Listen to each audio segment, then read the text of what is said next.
Yeah, you ready? It's the World Wrestling Entertainment's Superstar Shakeup. And that's right, 2018, the drafts will happen. Who knows where somebody else is gonna go? I don't know. Roman Reigns, Paige, Daniel, Bryan. We don't know what's gonna happen in the WWE going forward. So you have to click that subscribe button. Stay tuned. Get ready. Get hard. Get long. Get ready, the donations are down below. We are ready to go. I'm gonna eat my own asshole. It's the WWE Superstar Shakeup 2018, my God, son of a bitch.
Little feedback there. Holy shit. I was ready to go and then the feedback happened. We just fucking I just beamed myself. Like a transformer getting a colonoscopy. Yeah, I just beamed myself up into space or something with that. I don't know what that was, man. No idea what that was, but it was ear rape, I'll tell you that. You know, up until we just talked about this, so I might as well lead in with this. You know, I thought I was the only looks like I fucked up everything tonight. I thought I was the only commentator. I thought I was the only commentator who fucking bounces around and screams and jumps up in the air. Well, not screams, but jumps up in the air like a child during wrestling shows. But Mauro Ranallo has saved me because I used to think I was calling a top rope show about a month or two ago, and when something happens, I notice sometimes I don't even realize I'm doing it. I fucking bash my hands on the desk. I fucking bash my hands on the desk, and I shot up into the air, and I was just screaming, you know what I mean? Like, what else are we gonna see tonight? Like, and there's people in the crowd looking at me like, and I'm just like, man, I must be the fucking biggest asshole fucking commentator there is in the wrestling business. Like, there can't be anybody else who fucking is this psychotic. And then they released the fucking Mauro footage this morning, and I'm like, everything's okay now. I was worried before, like, people are gonna think that I'm like some kind of non-professional like psychopath, and which is maybe true. But when I saw Mauro Ranallo doing the same shit, I was like, oh, it's just a thing. This just happens, you know. I don't think JR ever did that, but I just myself, I happen to sometimes I fucking shoot out of my seat and shit. And it's exciting. I love calling wrestling. I fucking love calling wrestling. It's almost as good as being in the match. So there we go. And now Jake is here. Connor's here. We just started. You know, I guess Jake's fucking cat tried to eat his dick or something. What happened, Jake? I'm on my cell phone right now till the computer finishes loading. Jesus. So I'm sure it sounds awful. I apologize, but it went ahead and the cat goddamn unplugged the computer. Yeah, they stepped on the surge bar, so it went ahead and like pulled out of the wall. And this day sucks. Any event, I'm here. Cats. Woo! Fucking cats. There are Chinese no words.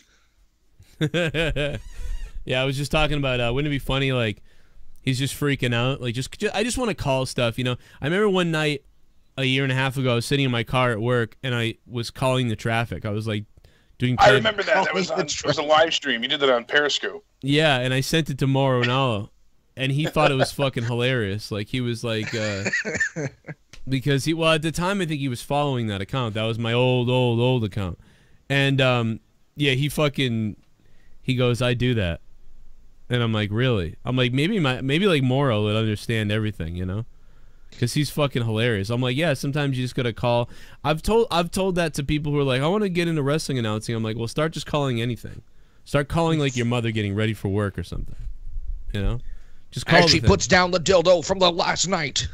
Yeah, like treat it like it's the most important thing. Like if you zoom in on your mother like doing her hair for work or something, and you're just like, this is what happened last week. This is the same thing that happened last week. She plugged in the curling iron. And what happened is that thing started to heat up so hot. It was hot to the touch and dangerous, in fact. But when applied to her hair, my God, how straight was her hair last time? There she goes.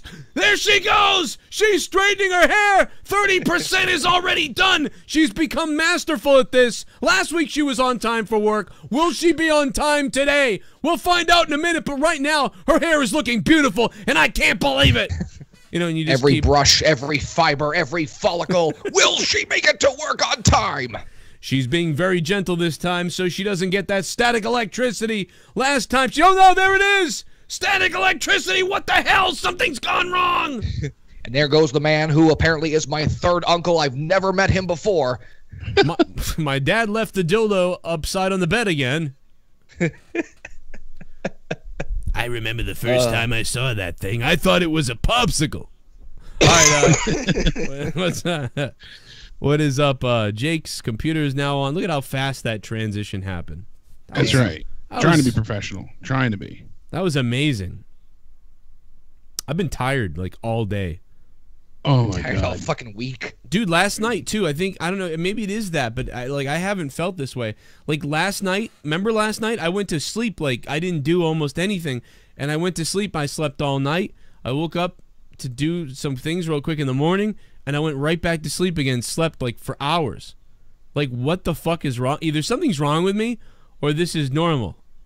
I think you just need sometimes to that catch happens up to on me. sleep. Yeah, sometimes I'll just have like I jokingly call it my like quarterly shutdown, where like every 3 months I'm just so fucking burned I'll just crash. Really? Okay, so it's normal. All right. Well, I mean, yeah, you're not the only person it's happening to. I'll put it that way. Okay, good.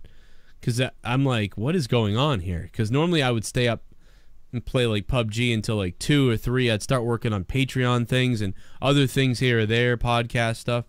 And yeah, even tonight I'm like, man, how can I be tired? I've fucking slept like so much. And maybe it's like one more, maybe I need one more recharge and then I'm good. I don't know. Hopefully. But anyway, get you back to 100%. Right. I'm not there. Not yet. And we got donations coming in. I see them. Let me Joe here. Let me Joe play here. I'm gonna play the Joe here one. Shit bomb. Joe here. Joe here. Joe here. Joe here. Joe here. Joe here. Joe here. Joe here. Joe here. Joe's here to blow you. Would you like Joe here to blow queer? Thank you, Joe here. I appreciate that. Yeah, the Superstar Shakeup. It's coming.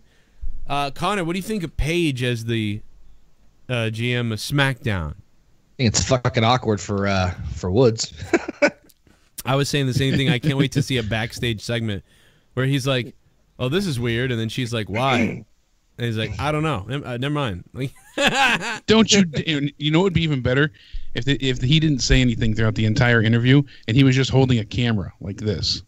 He just, you know, you had Kofi and Big E talking. No, even better. He just sat in the corner holding a camera like this. Even better. She's talking a whole bunch. He doesn't say anything, and then she asks him a question like, "Where would you be? Are you okay with that?" And then like he just looked. He's still looking at her. He goes,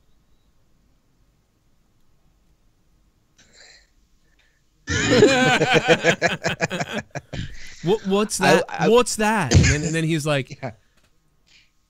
you know. Like, I don't know. They would not Or something do like, that. hey, Paige, you still have my tripod. What? No, we'll talk later.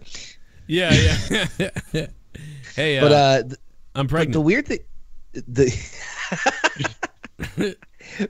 remember when they first came out, they did this weird awkward like promo for, I think it was like a pay-per-view or something, and like Kofi and Big E are on the sides and they're just looking at Woods like, oh. Yeah, that was wicked fun. Probably just something like, if they do something like that, I'd enjoy that.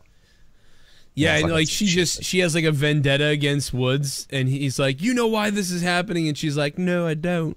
Like, meanwhile, China couldn't fucking even say sorry to her one night because she was in a movie somewhere. Yep, but yet Paige gets promoted to general manager. All right then. Hey, guess She what, must have Triple impressed H? somebody. Vince was like, "That's how you take it up the ass," you know. Like, Oh my, he probably taught her. Look at that production value. It's horrible. Triple H's kids are going to be able to look up Paige real easy. yeah, talk about the fappening. As the page turns again, The pussy crumbles. Yeah. sticky pages. Sticky pages. Oh my God, she hit her with sticky pages again.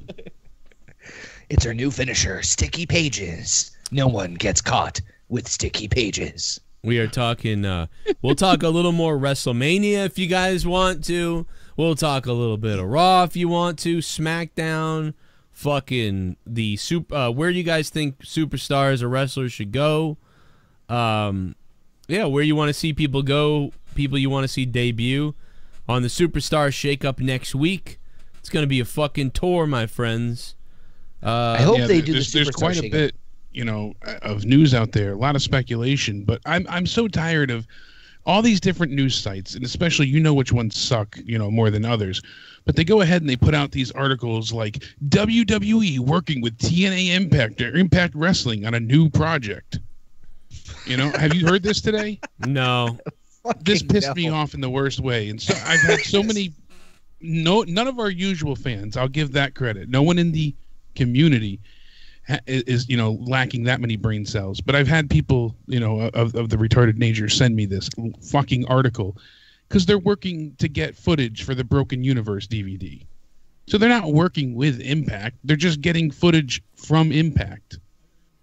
That's it. WWE Home Video UK confirmed that WWE has indeed worked with Impact Wrestling to bring fans a new DVD featuring the Hardys' Broken Universe. Well, that's working with them. I mean, they're getting footage, but they're not. But they're making it sound like it's like some sort of like the clickbait makes it sound like it's Impact versus Lucha kind of thing. They're the way they're titling their articles is such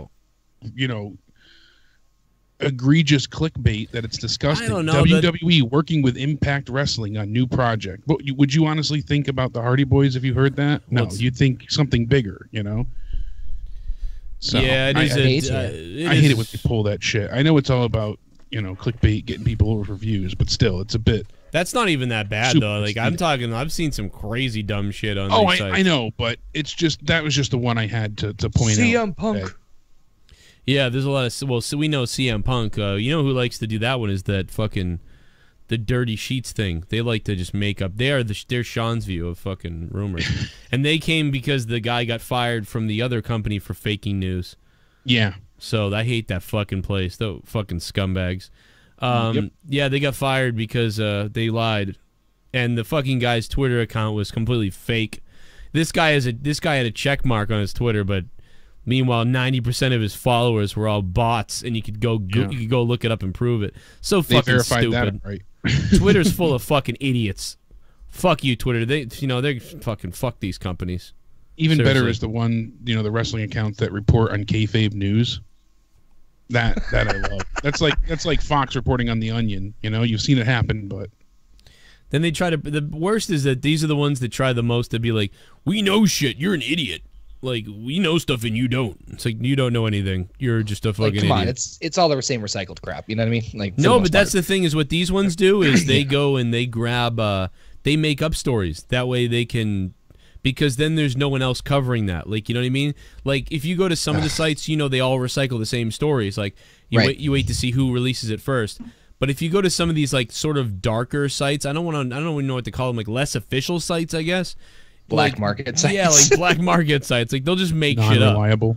Yeah, they'll just be like, you know, could CM Punk be making a return? He spoke the other day, sources say, and then they'll say sources say, and then there'll be no source. And you're just like, where's the source? Like, and these stories come and go, and then the funniest thing about this is, like, when they make that story, then like some of the other crappy websites that are run by just Bobby Buttfuck, like those sites pick it up, and then if you look at the YWC people, a lot of the internet wrestling shows, almost nobody picks it up, except Seanzviews will definitely pick it up and definitely comment on it because it's a link to the article down below, you know. But it's like you know this is wrong, like you know this isn't real. It's like the most tabloid of tabloid. Because they are making it up, and then he covers it.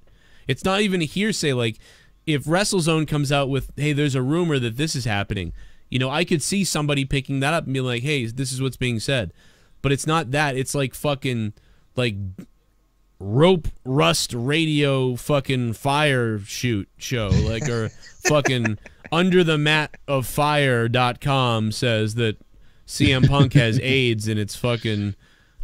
Terminal. Eva Marie's fault. It's terminal. He's got AIDS. Yeah, it's like, oh my god, like, and then it's I don't know. But somehow it becomes a story. I don't know. You go to the site, you're like, how CM Punk has AIDS. Will this release to his WWE return?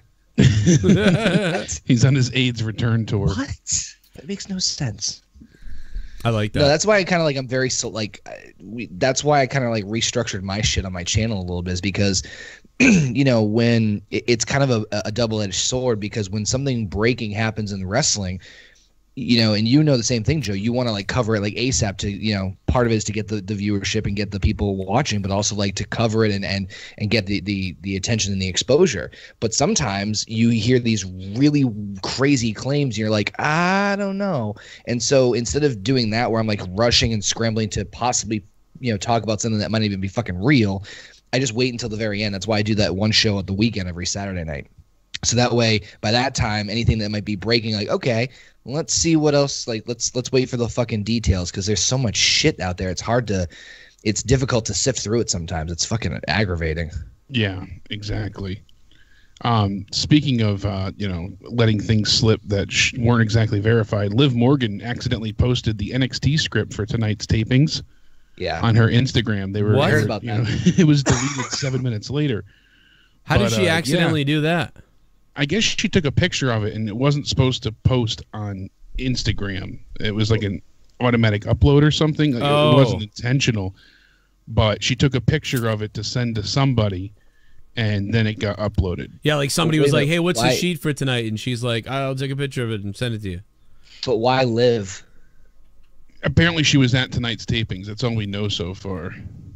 But that's weird, because she's up on the main roster. Yeah, but she could have just been there visiting somebody, or because I mean, you know, anything's possible, you know. But still, you know, you figure she wasn't that long ago on NXT. She still could be friends with people or live in the area or something.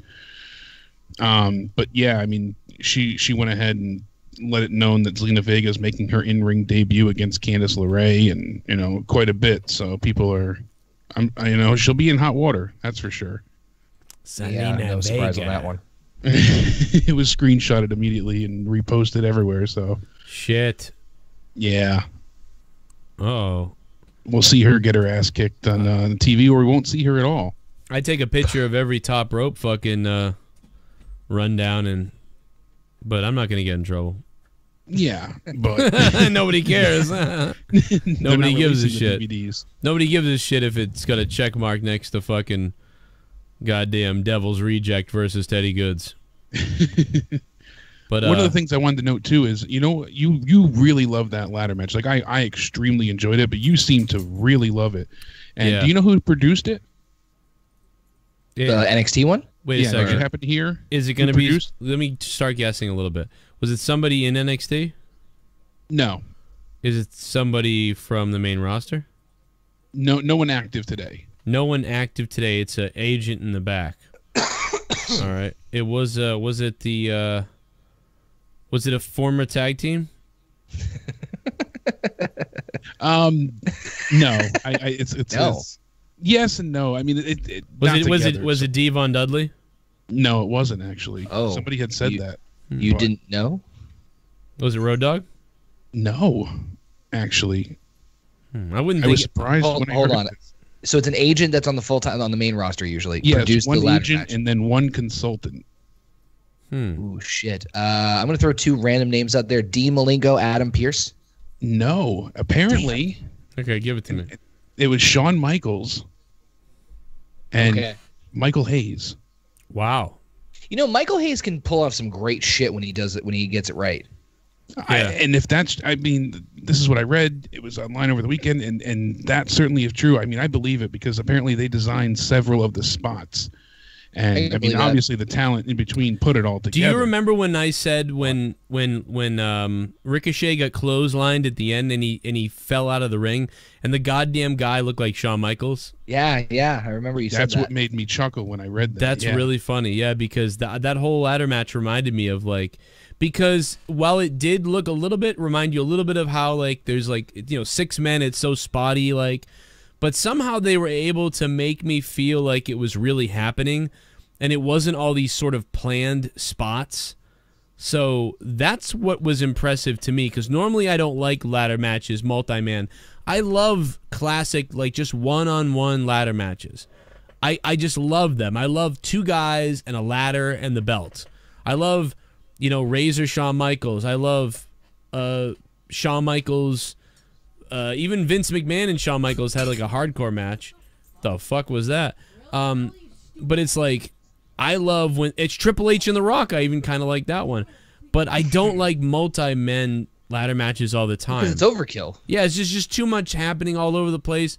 And it's exciting, but it's not the same thing. But I thought those guys really captured as close to that feeling as possible. If that makes any sense, it's weird. I will go back and watch that ladder match probably multiple times again, but there's so many other ones I won't. And so that's why credit given to them. There were so many good spots with it. I was actually watching some highlights of it between because you had EC3 debuting, you had Ricochet, who just, in my opinion, Ricochet stole the show, but there were so many unique elements of it that everybody had a. It wasn't just Joe, you've seen them too. We've had Money in the Bank ladder matches where guys are just fucking there for bodies. They're not doing anything. There's no highlight with them. They might do one cool spot, but you don't They're really. They're just there to take hits. Yeah. Yeah, they're there to take punishment. Where this one, I felt like this one, every single person had a moment or a couple of moments to truly really get themselves over. Even Sullivan and Dane had some good spots in there. Ricochet looked like a freaking. They're gonna push him to the fucking moon. And they better. Yeah, that Vader bomb spot. The Vader bomb spot was incredible. And, when you had Adam Cole turn on EC3 after he did, EC3, baby, and then he did all the super kicks. And, I mean, each spot was executed excellent. Everything was perfect. But like Joe said, it really made a huge difference. This is one of the things we said in the review, that there was nobody sitting in the corner looking up at the title waiting to go into the ring. Everybody was always busy. I just rewatched it, and everybody was always had a purpose in mind.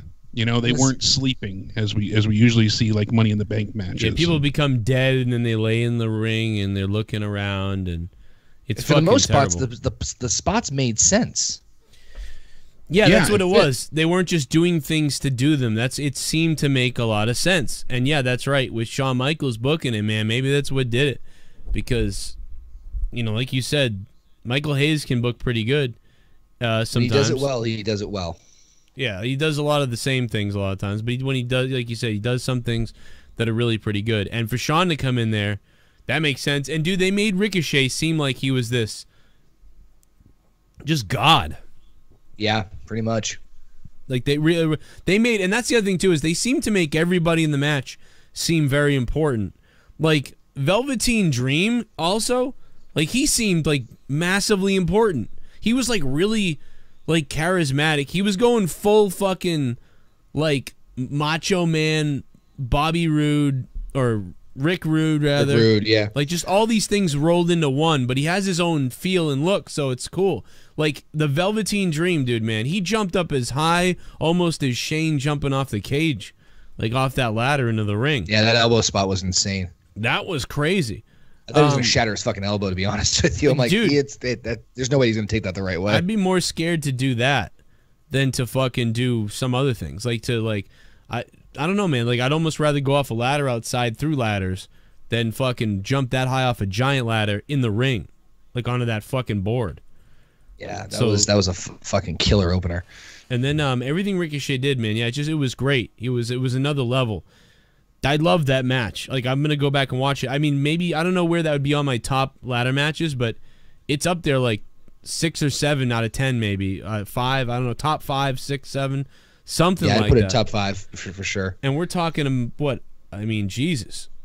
And that's the other thing too, is that NXT doesn't do these like crazy stipulation matches that frequently. So when they do something like this, it means that much more, as opposed to like, hey, it's fucking Raw. What episode is it? 1500. Fuck, we have a ladder match, and just fucking throw it out there for no fucking reason. Yeah, right. I think Morrow said like only like the second or no, not the second. It was like the 4th ladder match in NXT history. It wasn't. They haven't done it that many times. Yeah, no, they haven't. And I wish they would do a little bit more stuff, but I get it. But it always does. It feels special when they do things over there. And so well, that's why. See, that when it does come down to these types of matches with a stipulation, it does feel special. We don't get it all the time, so it becomes, a spectacle, and that's a good thing. That's the thing that we were saying before. Things feel bland and overproduced and overused, and we don't have those special moments as much as we used to. No disqualification doesn't feel like it used to. I mean, even the hardcore title, when they had the 24/7 rule, it was fun, but it wore out its welcome. But it was still something different. When they kept trying to change it up and one up themselves, and that's why they had to take it away, because eventually they hit a wall with it. But I think they could be a little bit more inventful, with matches and things like that, throwing things in here and there. I just wish there was a purpose behind it. It seems like nowadays a lot of times we get matches without rhyme or reason. It's a theme pay-per-view. That's what bothers me. I miss when we had Judgment Day and Backlash and No Mercy, and instead of Elimination Chamber, instead of Hell in a Cell, instead of Extreme Rules. That's just my personal preference. But let's talk about the elephant in the room. You want to talk about the elephant in the room? Do you know what it is? My mom's upstairs, so know what? No, not the. Oh my God! The hell? Jesus. No. What is the elephant? I'll come up there and rub one out on her. No. It is the Rusev has a casket match. Yeah. What the fuck? Scott sent this to me at like 4 a.m, and I was trying to fall asleep. I roll over and I laughed. I was like, haha, because he always sends me memes and things like that, Scott Frame. And he's like, no, I'm serious. I'm like, haha, then I see this morning that it was actually true, and Rusev's response was classic. Yeah, that's the part I laughed my ass off more than anything else. What is up with that? Like, is he joking around? Are they ribbing us like off this stuff, or like? I wonder, I have no idea. I'm not so sure. I mean, he literally retweeted WWE's announcement of the breaking news, saying the Undertaker will battle Rusev in a casket match, in Saudi Arabia, and Rusev simply says, "Bury me softly, brother." I started laughing, and I'm like, this guy really wants to be fired, or they told him to do this because it would get like press, but wouldn't just announcing the Undertaker get press? So he just seems like he's being a shithead. Like, I can't make any sense of why they would say go ahead and do this. But then again, this is the same company that said, let's say Brock Lesnar will be there when he won't be. I still am scratching my head that they're going to be like, hey, we're not going to tell you we're going to do Cena versus Taker at WrestleMania until literally the day of the fucking show. But LOL, we're going to announce this Rusev versus Taker casket match. So John Cena fucking argues and calls out Undertaker for fucking a month. And then they just announce on fucking Twitter that Rusev's fighting him. The fuck? That is bizarre. I don't know, dude. I don't know what to make of any of this anymore. I have no idea what to make of any of this shit anymore. I don't know how to fucking handle it's this. a stacked card, though. I mean, that Saudi Arabia show, say what you will about it, they're dumping so much into this. Isn't it starting to feel like it's going to be better than Mania? It's bigger than. I was just thinking the same thing. We each said that the other day, but really, when I was like, yeah, no funny comment. But really, when you start to break it down, no, it feels that way in a sense. Dude, listen, I'm sorry. Like, if maybe the people that loved Mania will disagree, but I gave Mania a 4 out of 10. And if I gave Mania a 4 out of 10, this thing could beat Mania. And I'm going to watch it. I know a lot of people are boycotting it because they're fucking dickheads. There won't be any women there, right? Fucking scumbags. We've talked about this for 2 weeks now, about Saudi Arabia and fucking leaving the women at home. WWE is such a fucking proponent of women's revolution and women's this and women's that. But the women, there'll be women fans in the audience because they asked permission to go for their husbands or whatever the fuck. I just think that WWE is out of their minds. Is this, I don't even know. Listen, 978's on the phone. We're opening the phone lines. What's up? Hey, 978. What's going on, guys? Hey, how you doing? Yeah, not too bad. Just calling in.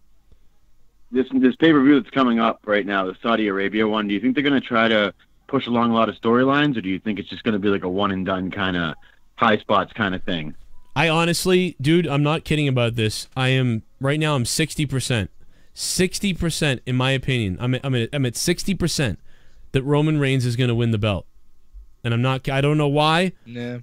But I'm at 60% right now. I can't believe I'm saying that. I can't believe they'll do it. I don't know, but it's just really weird, man. I'm confused.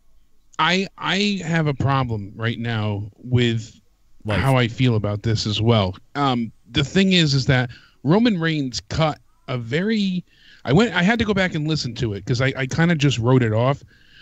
But he made some poetic statements, and if you really break it down and listen to what he had to say, he said some very important facts that I don't think everybody picked up on Raw. He said that when he walked into Mania, everyone was talking behind his back, and Vince couldn't look him in the eyes. He said that clear as day. He said, Vince couldn't look me in the eyes, and I heard the whispers in the hallway. And then I read this report, clear as day here, that says backstage details, Roman, up until a week before, was told he was winning the title. And then apparently it seems that this has been reported by people that I seem to trust that are usually correct. It says Vince kept this close to his chest, and almost no one else knew other than himself, Lesnar, and some other high-level staff.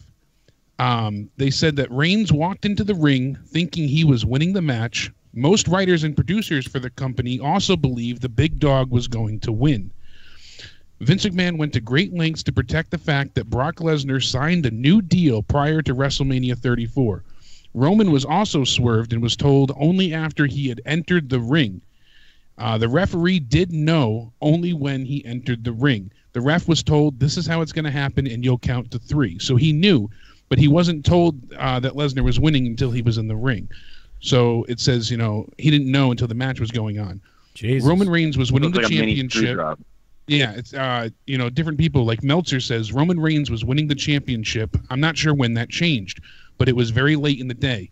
Could have been in the last week or so the idea started to float around, but it was at the last minute, though. So that's my thing. I don't see why they would... Roman walked down that ramp that night, if you go by this report, thinking that he was going to leave WrestleMania the fucking champion. Love the guy, hate the guy. Think about that. Really think about that. Your boss, everybody tells you, you're going to win the belt, you're going to leave Mania the champion, you're going to vanquish Brock Lesnar. That happens all the time, though, kind of, in a way. Not I know, this close, but... Vince changes his mind all the fucking time. I've heard that before too. No, I know, but being that it's WrestleMania, I figured, and then so to hear Reigns cut that kind of promo the next night saying that Vince couldn't even look me in the eye that day, and he might be just kayfabing it up, but it could be a bit of a work shoot as well. Well, it's almost blaming it on Roman, but don't the writers have just as much blame in it? I mean, it's the way they book him, the way they present him, the way they force him down everyone's throat, and then they're going to kind of... It's almost like he's ashamed of Reigns for it. It doesn't really seem right. I'm just saying there's a lot of other angles and factors to look at here. It's a very odd situation all around. You figure they push Roman endlessly all to swerve the audience, so... Well, the protocol is to wrap everything up at Mania with a nice little bow, and I see that where like that could easily get derailed. My only guess is that they fucking must have gotten some sort of super amazing deal to go to Saudi Arabia, because why else would they, in theory, and I hate saying this because people are like, oh, they sabotage this, sabotage that, but it feels like they would sabotage WrestleMania to get this other show over. I think we're pretty much in agreement right now. This Saudi Arabia show, like Joe just said, could very easily beat WrestleMania. Yeah, I mean, there's pictures here with Vince and Triple H with the prince that invited them over there, presenting him a championship belt. And I mean, it's a very prestigious thing that they were involved in for all the contract signings and celebrations beforehand. You know, it's almost like a kind of like a religious ceremony, you know, for them to go through all this. I was still mad at Mania. Like, if you were in my living room with a live feed of me, I mean, I may have come off like a spoiled brat, especially to Roman Reigns fans. People that are Roman fans probably think I'm a scumbag. But I was yelling things. I yelled things at the TV like, really? He gets the kick out of like 4 F5s or whatever the fuck? And then, like, oh my God, and he gets blood? Fuck this guy. Like, it made me madder that he kicked out of like 1,000,000 F5s and that he was bleeding. Like, that pissed me off. I started to get really mad. Well, that was one of the things that I read as well, is that's part of the reason why Brock was quote-unquote mad afterwards. They didn't have this big explosion. That was bullshit. But they did have a bit of words, because I guess Roman, you know, was kind of like, I don't know if, you know, it could be true. I'm like I said, not positive where I stand, but just going off of several reports, Roman kind of, you know, Roman did look, he wasn't supposed to. I will say Roman looked a little surprised. I don't know if that's because, you know, he didn't think he was going to bleed that much or what, but he definitely looked surprised. Like, Roman looked shocked, like that he was that much, not shocked, but he was like, oh shit, you know, like you could see that it's like, I mean, you're bleeding that much, you know. At one point he was like rubbing it on himself, and just like, he must have just thought it was crazy.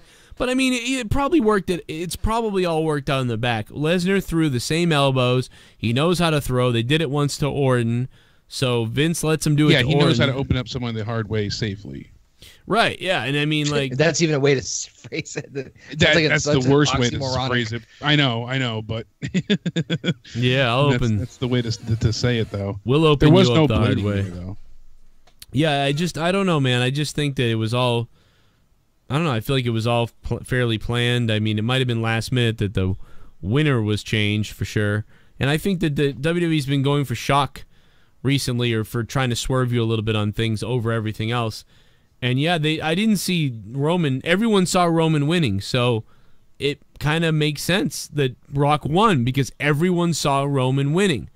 And right now, although they're going all out for Roman most of the time, they seem to, like, you know, most of the time they'll go out for Roman. They'll do whatever they can to get Roman there.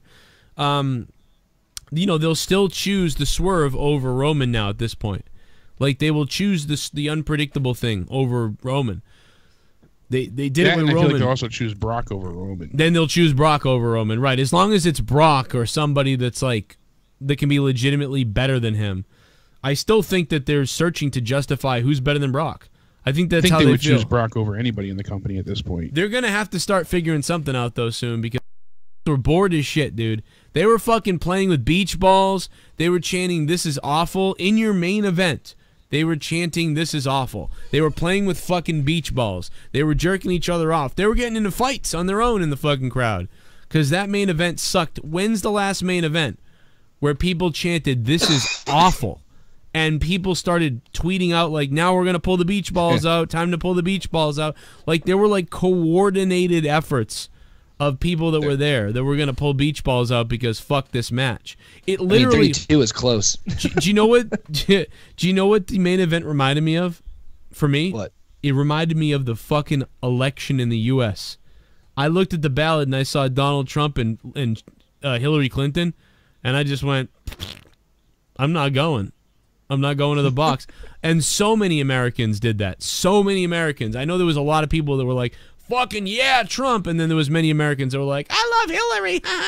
Like, but there was a large chunk of Americans that just looked at the ballot box and just said, fuck this, I'm staying home. I give up. That's what people felt like in the main event. It was fucking Brock Lesnar versus Roman. They were like, okay, cool, the big brute fuckhead who a lot of times doesn't even want to wrestle in matches, and he doesn't even show up at all ever to in the company with the belt. Or do we want the guy who gets pushed down our throats all the time? Like, I think we'll just fuck it. Let's play with beach balls and chant "This is awful." And on top of it, some people said, like, Lean just in the chat, Smarks trolled the main event over a rumor like man children. Well, no, even people thinking that Brock was leaving, I don't think that played into this factor really as much. It wouldn't have mattered if fucking Brock was not leaving, if he had already signed 3 years, if fucking Roman had signed, if Roman was dying of cancer, if Roman was wearing pink, if Brock was not the champion, if the match, whatever the fuck. The people are sick of this match already. The minute that they fucking said it, people were like, oh, Brock versus Roman, okay. Nobody wanted to see it. Nobody fucking trolled the shit out of it, and all they did was they were bored. People were bored. You, Joe, we should not go to Mania next year. We should just do everything but. That's what we were talking about. Like, just I agree. This is kind of the reason why I was actually talking about this with somebody else. I'm like, I did the whole the package in 32 and did like everything all in that one swoop. But if I had to go back and change it, I wouldn't have gone to WrestleMania. I would have done everything else, done TakeOver, maybe even Raw and SmackDown afterwards. But like, I would honestly just sit at home and watch Mania from there, but do everything else, because when you have shit like this happen and you don't know what you're gonna get, and you pay like so much fucking money for these tickets, it's like it's disheartening to not want to go. Yeah, I just like to sit back and watch it on TV, and we can go to NXT. It's way fun. Like, it was so fun at NXT last year, so I had a blast, and I wasn't even the closest either. I mean, I was right in the middle as the bowl starts to rise up, and I felt like I was right there, and it was really fun. I love that shit. I would try to get close, tickets close if we could next year. Let me play a couple of these donations, see what you guys are saying. 718, I was going to put you on a few minutes ago, and then we lost you. So if you guys want to call, 339-226-6610. Phone lines are open. And on top of that, the donations are down below. The link is down below for the Streamlabs. If you guys want to donate, support the show, keep us going here, feel free to drop something, ask questions, comments, or say some shit, and we'll see where we're at here. Abel Salas Jr. chimed in a minute ago. What's up, Abel? Oh, there he is. I had the fucking thing over here. I'm stupid. I'm a fucking... And happy birthday to Gravy's wife, Shelby. So happy birthday. What's up, Shelby? How you doing? I might see you guys in Hartford this week. I'm still working on that whole deal. Happy birthday. Here's a reason you don't want to go to Mania, because fans are advised to seek medical attention after a confirmed measles outbreak in New Orleans. Oh, my God. Fox 8 New Orleans, Liz just sent me this. Fox 8 New Orleans reporter Alan Henry is reporting that WWE fan from the UK was struck down with measles and hospitalized Saturday, was in attendance of the Hall of Fame and WrestleMania weekend, and measles is highly contagious, and they're asking people to go and seek medical attention if you were at the shows. I swear to God, symptoms of measles appear about 7 to 14 days after a person is infected. So, aren't they vaccinated? Coming from the UK, I don't know if they do or have all the vaccinations over there. I'm sure they're I don't know if it's required. I don't know the facts. So if people don't, I'm telling you, man, if people, as fucked up as vaccines are, if you don't vaccinate, it's gonna get worse. It's gonna be like you'll have fucking plagues of people dying, like, as opposed to like some goofy shit that they put in your body. 502, we could get in a whole thing about that. 502, what's up? Oh, hello. Hey, 502, you're live. What's up, man? Oh, none. How are you guys doing? I'm doing all right. How are you? Hey, great. Just enjoying the show. You guys are putting up a really interesting conversation. I hope so. Sometimes we don't. Sometimes we just sit here and we talk about each other's mothers. Yeah, it seems.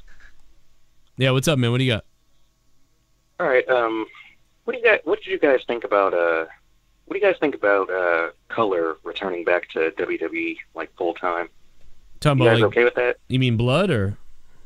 Yeah, Blood. I mean, call me crazy, but yeah, I like that. No, I love Blood. Listen, I like Blood when it happens, like once in a while, but like every 3-4 months it happens or something. I don't like it when I don't necessarily like it when, remember when Ric Flair was like cutting himself on fucking like Raw every week for a while? Like, oh yeah, that Even I was like worried. a fucking fountain. Like I honestly can almost not tell you all the times he cut himself. I can't tell you, but I can tell you WrestleMania 8. That was when it was effective. I loved WrestleMania 8 when Ric Flair was bleeding. Roddy Piper busted open the Hitman. You know, I like when it sort of means something. I thought Johnny Gargano and Ciampa, they should have had blood. I don't think Roman and Brock needed it because it didn't feel like to me that needed it for some reason. I don't know why, but I don't know. I just thought it was dumb in that match. But the story. Yeah, like all that, like the stakes. But like, say Charlotte Flair and Asuka had gone another 5 minutes, I would have liked to see one of them cut open.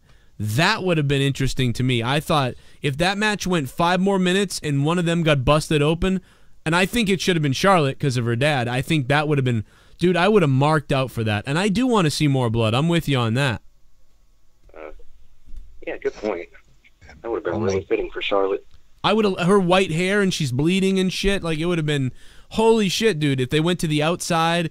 I would have done it when she got suplexed onto the pavement or whatever it was, onto the mat, and then I would have had Asuka fucking undo the mat, suplex her again into the cement, and then I would have had her pick up Charlotte and throw her into the post, right into the throw her into the post, and then she fucking gets busted open, right? And so then Charlotte's bleeding. Yes. Then she throws her in the ring, and she's beating her up for a second, and that's when they go into the stuff with, you know, Charlotte reversing, and then eventually Charlotte putting her in the fucking figure 8, and that would have been badass. And that match would have become one of the matches of the year, and it would have been the females, and it would have been the championship, and god damn it, it would have been sick. That's how I would have booked that. If you do it appropriately at the right times, it's awesome. If you do it way too much and they're fucking bleeding every single match, like Joe, I just sent you the link in the chat of that's so this. classic. You got to see this Ric Flair. It's so Flair's cutting a promo on Triple H, and he's got a bandage over the cut he got from the previous fight. He takes the Band-Aid off and starts punching himself in the cut, and he just bleeds everywhere. He fucking explodes. I mean, it's bad. Oh, yeah. I remember this. Remember when Eddie damn near died from bleeding? Yeah, actually. He lost how much blood? Dude, remember that? He's bleeding so much, I didn't remember this. Ric Flair, yeah, that's why I was laughing. What in the world? What?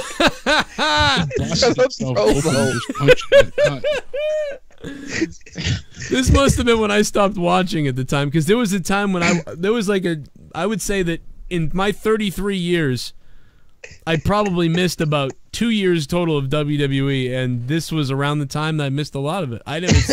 This is crazy. But yeah, this was it. He was like bleeding every week, and it was like so when Brock smashes Roman in the head with his elbow, and he starts bleeding. To me, that's not wrestling. Like, I feel like that's not wrestling. When Brock smashes you in the head and the skull with his elbow and you get busted open, to me, that's not wrestling. I don't like that. And when Roman was bleeding everywhere, I just didn't like that. I thought it was dumb and cheap. It feels more like UFC since he's an MMA fighter. Yeah, I don't like it. I like when Stone Cold goes into a barricade and it looks like he hit his head off the barricade. Then he's bleeding everywhere, and then he comes in the ring and he's bleeding, and then he passes out and he's bleeding. I like when, you know, Ric Flair gets punched with a stiff punch and then thrown into the fucking post, and then he's bleeding. You know, I like when the same thing happens with Roddy Piper and the Hitman.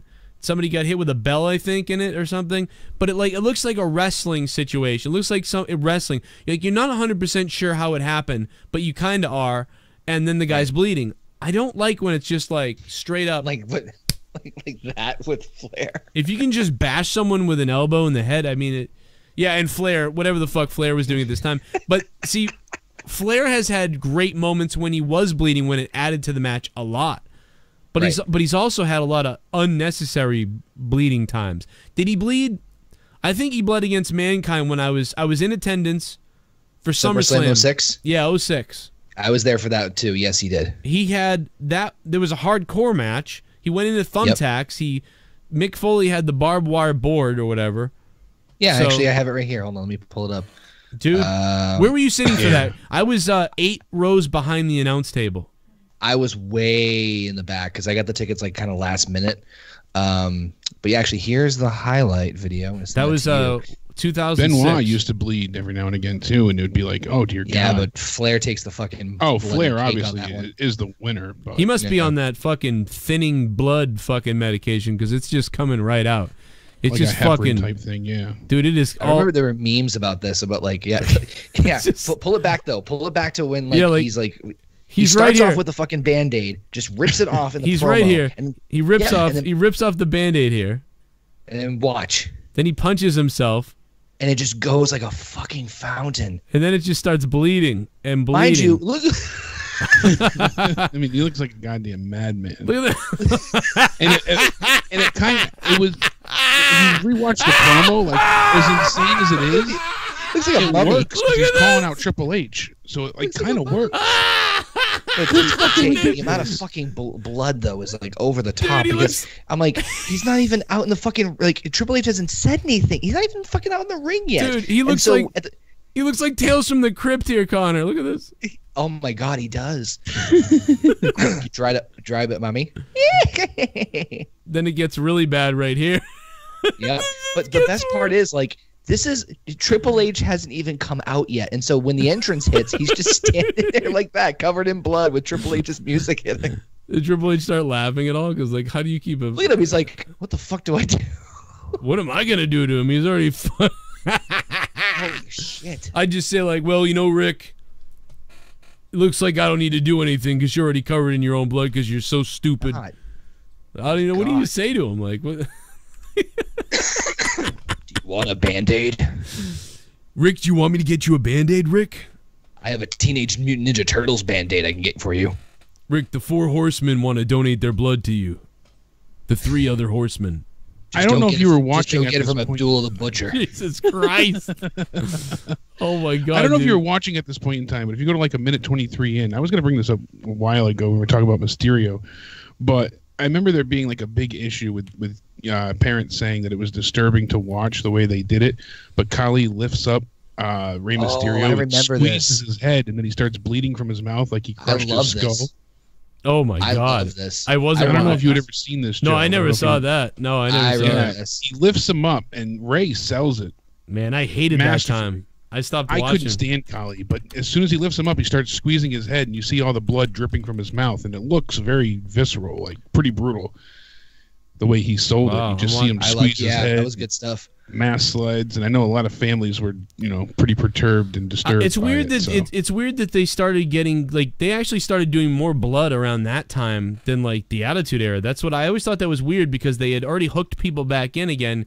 You thought they would like tone it back a little bit, and if they had done that and had blood every once in a while, they might have still be TV-14 now or something, But because they they really went hardcore with it, it was like, oh yeah, Jesus Christ, right? That is fucking.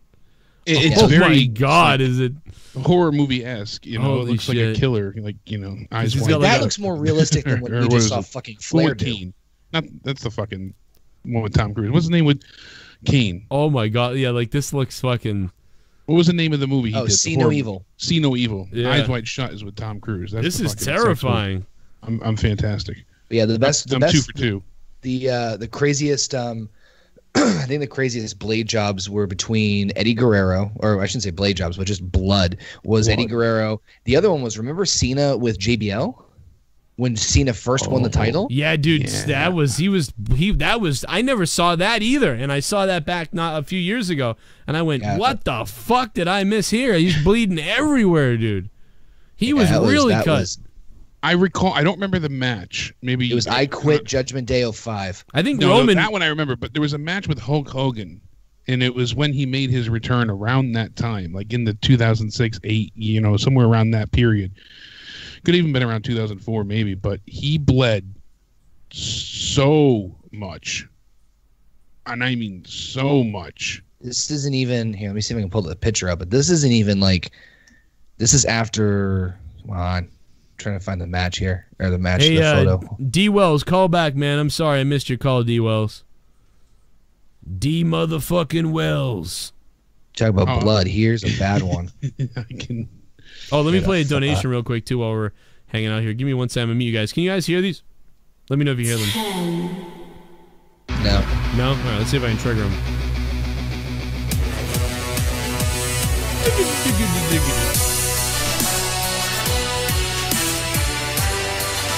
Yeah. The perfect 10. Just want to thank all three of you for amazing coverage of WrestleMania weekend and all. The follow-up. Firefly. Oh, Firefly Musings, what's up? Thank you very much for the $10. That is the perfect 10 donation. That said thank you to all of us for the coverage during WrestleMania weekend. Yeah, thank you, Firefly. I was responding to her on Twitter before. Thank you so much. She lives right near us. She's right up the road from me. One day I'll see her somewhere. Thank you very much for that. Pay Chair, Joe Hair, Jake Hair, Connor Hair, Bry Guy Hair. I'm expecting WWE to fuck up the superstar shakeup once again. It's gonna feel rushed. They never plan things out long term. PUBG later. Bry Guy, yes, I'm gonna be playing some PUBG tonight, baby. Woo! Thank you, Bry Guy, for the $5. Thank you, guys. If you guys want to donate, get them in now. And also call now. D Wells is on. D Wells, give me 1 second, man. I'm gonna try one more thing. You guys can't hear these yet, right? No. Okay, let me try one more thing. Give me a couple minutes. Got a couple donations coming in. They jellyfish off. I went down the street yesterday and everybody I seen was jellyfish off my ass. Jellyfish off. Why you always gotta be motherfucking jellyfish off? Jellyfish off. Hey, Joe and Jake and Connor, love the show. Hope all is well, guys. Mike Daniels. Mike Daniels, thanks, Mike. Hey, Mike usually says bad things to somebody. Thank you, Mike. You're the shit, dude. Thanks for always dropping a couple bucks and, you know, keeping the show alive, keeping these shows going. If you guys didn't drop the donations, we'd be fucked. By the way, lots of extra content going up to Patreon. A couple things went up today. Patreon.com/Joe Cronin Show. Make sure you guys sign up over there. $2 a month, $1 a month, $5 a month, and then you're in the Cronin Club. If you're in the Cronin Club, you get just about everything. And while we're waiting here, I'm just going to add Bird real quick. For you males out there going to the WWE Saudi Arabia show, you can drop off your women at my house where I will give them an even greater show. Millionaire Bruce Wayne. No, because if they have the permission, they can go to the Saudi Arabia show. The greatest rumble. The greatest rumble that left the ladies at home. How come the women performers can't perform, but the women can get their daddy's permission or whatever to go to the show? I don't quite get that, but somebody can explain that to me later when we get back after I finish my experiment here trying to mute the Roman should be happy he didn't win the title at Mania. He'll get to win it in front of a friendly crowd that's just happy they're watching wrestling. And if the women were the show, they'd have to go in this trash bags they make women wear over there. Yeah, Abel. Oh my God, man. I know, dude. I honestly, dude, I'm 60% sure now that Roman might win this belt over there. I mean, I'm not fucking kidding. They're going for the cheap pop, maybe. I don't know. Abel Salas Jr. Thank you, Abel Salas Jr. for the donation. Paper Chasin'. Thank you for the subscription, whether it's on Joe Cronin Show or on JCS Gaming.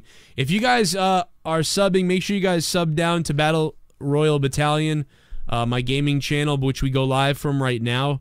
But if you want to be subscribed to the Real Wrestling channel, get over to Joe Cronin Show. Spend my day working on the Cronin Show. Gotta make that cash to get inside Leah's hole. Oh. I can't wait to be inside her sweet snatch tonight. Dubaj, Dubba J, is it Dubba J? Dubba J. Spend my day working on the Cronin Show. Gotta make that cash to get inside Leah's hole. I can't wait to be inside Leah's snatch tonight. Her pussy tastes like candy. I don't know. Thanks for the $5, man. Why'd you say you're right here, Leah? We know that. But the guy donated about your snatch, he said. 10. What? He just wanted... Here he comes. He is the perfect future endeavor. Ty Dillinger. 1. Mankind vs. Undertaker Hell in the Cell 2. Yeah. HHH vs. Shawn Michaels No Holds Bar 3. Brock Lesnar vs. Undertaker Hell in the Cell 2002. Yeah, I mean, best bloody matches, he says.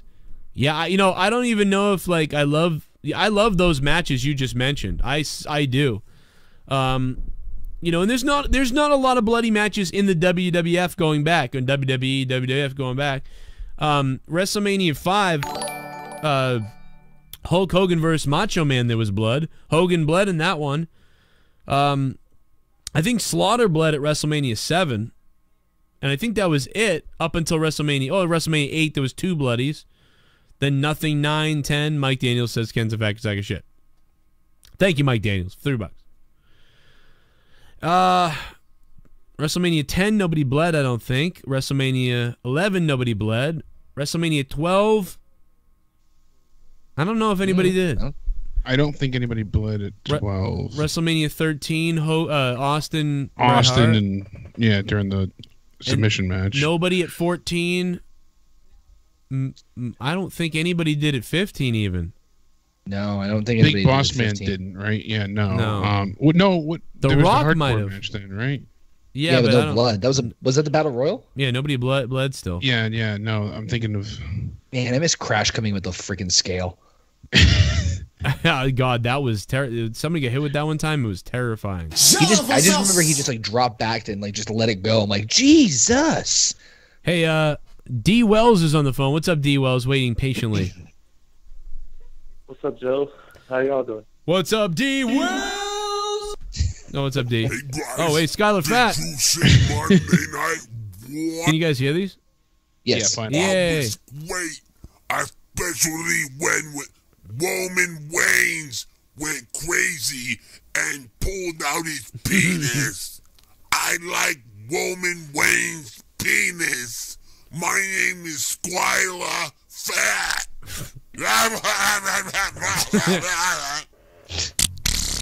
My name is I Gobble JD's dick. Let's not forget Undertaker versus Stone Cold First Blood match. That TV shot to the head to Taker was badass and was a great match. Oh, yeah. That was it a great match? That was one of those ones where, like, I felt like the ending was all right. But you know what? Just call me Luke. Thanks for the 12-12, Luke. You know what, though? That had to follow fucking Mankind and The Undertaker, didn't it? That wasn't the first blood match Kane in Austin? I remember that one. Yeah. Hold on. ShiBUM. I don't remember. If Rusev didn't get buried at WrestleMania, he'd definitely be buried in Saudi Arabia. Millionaire Bruce. Yeah, now he's really going to get buried. There was all kinds of jokes about that today. But so there were 2 first blood matches. Well, not 2. There's more than 2. Oh. There was the first one was Kane and Austin. Okay, Right. so that was the first. Yeah, and then they did Austin Taker at Fully Loaded 99. Yeah, and Austin was previously busted open for that one too, wasn't he? Or was it? I think they Taker. You know what? I can only remember. Wasn't there a Buried Alive match with Austin and Taker with a shovel? I think so, but I think this one, for some reason, I want to say this one had like some sort of thing where like Taker bled first, but the ref didn't see it. The ref didn't see it. You are right. Yeah, and then Austin got bled open and then busted open, and then like the ref was like, ah, fuck, and then that's exactly it. Yeah, maybe that's what I'm thinking. Yeah, you nailed it. I remember there was some type of like fuckery. That's absolutely it. It was like he didn't see the Undertaker bleeding, and then it got wiped off or something, and then I think he hit Austin with a shovel or something. Yeah. And, like, I'm not even kidding. Jesus. No, I know. That's why I'm laughing. Undertaker, Austin, First Blood. Let's see. Undertaker shovel. But anyway, guys. I wish the network, you didn't have to be so specific with dates. Like if you searched Austin First Blood, like it doesn't work. I just remembered. Do you remember when Taker and Taker McMahon did a Buried Alive match? It was very quick, and then like he did like one move, and one of them was hitting Vince with a shovel, and Vince is like you could see it like pouring like a goddamn faucet. Oh my God, I don't remember that, but that's crazy. I remember that. He fucking leaked. Yeah, let me see if I can. Yep. Vince or Triple. Yeah, God damn it. Undertaker hit him with a shovel. I was right.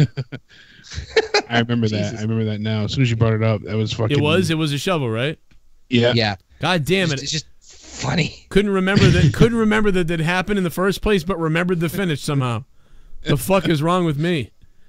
God damn it! But yeah. So I'm sorry, D Wells. Go ahead, man. No, it's all good. One thing I want to bring up is with Nakamura turned heel from WrestleMania the Sunday night after he low broke AJ Styles. I thought that was impressive. First time he ever did that. I mean, he did the same thing like he did in New Japan, but when he did it in WWE, impressive. And I like how they turned the heel. It was great.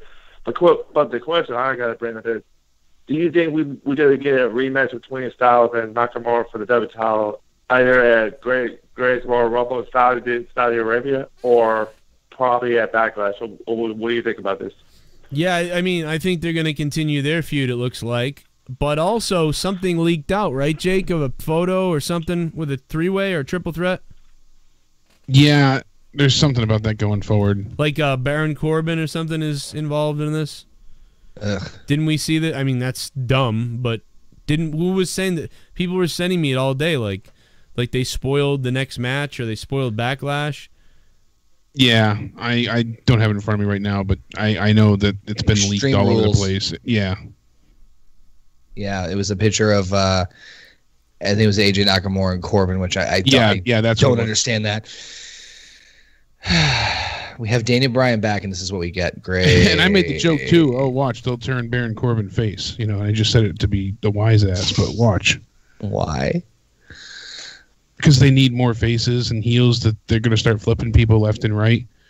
I mean, AJ went ahead and he came out and he didn't just like have a company answer either. Like where, oh yeah, I'm looking forward to the shakeup. It was the way he said it.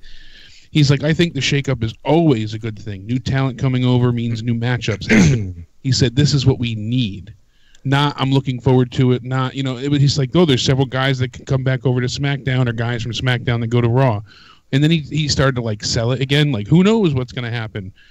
You know, it's to make matches people want to see. But he really stressed the fact of this is something we need. So for him to be aware, and I just thought it was a little, you know, it was a needed interview, but it was very short and sweet. So I mean, the Superstar Shakeup can be good if they fucking think it through. Last time they barely just thought go it by. through. Last time they didn't think it through at all, and they just went by impulse. They're like, oh, this would be great for this one to face this one and this one to face this one. And then once we saw that once or twice, no one wanted to see it again. Yeah. That was the big problem. And then they put too much on Raw without giving SmackDown enough to go off of. SmackDown had too many heels, not enough people to root behind. I mean, now they have Daniel Bryan, but they need, you know, more for him to do. What are we going to see with him going forward? I'm curious of. Are you seeing that? Did they sign a 10-year deal? Is this new or is yes. That was one of the things I was going to bring up. No, I had heard this a while ago, but Filthy Banana sent it to us. You know, he's from the United Arab Emirates himself. What's up, Filthy Banana? He said, you know, follow the money, basically, and, you know, you'll see what happens. He said, follow the money. And it also creates a WrestleMania over here. He's crapping on his own place? Well, no, he's saying that, you know, it's basically that's what it all comes down to, is the fact that they're trying to make this great, you know, greatest Rumble of all time. It makes it WrestleMania 2, but just out of the United States. I got a lot of heat from, like, I was getting a lot of heat the other day from Old Man Davey, who was, like, screaming at me like that I was a scumbag for telling this country how to handle itself. Or something like, they can do whatever they want. It's their country, you fucking assholes. Something like that from Old Man Davey, and I was like, well, I'm not necessarily mad at is Saudi Arabia the place where they don't let women do things and they throw gay people off of buildings? We went over this in one of the Out of Nowheres where they have like very extreme rules, and if you're found to be gay, they kill you in public. And yeah, so like honestly, there's like public executions. Women aren't allowed. They're just, I think, at 2015 or 17, women were finally allowed to drive and vote. Yeah, they're letting women go to soccer games now. I hear like it seems like there's sort of a change happening there. But they need permission, like, and they have to be married. But still, it's not nowhere close, and so I don't know. I just felt it wildly insulting that Old Man Davey criticized me whatsoever on this. when they're throwing gay people off of buildings and cutting women's pussies open. So I think anybody that opposes me criticizing Saudi Arabia. By the way, I know people in Saudi Arabia. I have friends from this show that do live in Saudi Arabia, and even they're like, yeah, it's a little weird here. It's like, okay, well, just like it's weird in America. There's problems in America with things, but when no one's cutting off pussies and throwing people off buildings, am I wrong? If it's not happening and I'm full of shit, then I take it back. But I'm more criticizing WWE for being two-faced. Then they're not removing women's clits so they don't cheat on their husband. I'm less interested in the country as much as I'm interested in the double standard of the WWE saying women movement, women first. We don't have any tolerance. It's like you don't tolerate your superstars if they get accused of rape, even if it's a lie. You just fuck them, they're gone. But you'll go actually to a place that actually does these things. So I'm very confused, but whatever. Yeah. I suppose you just like money. China wants to make up with you and come back to the WWE and get some kind of resolution, but fuck her, right?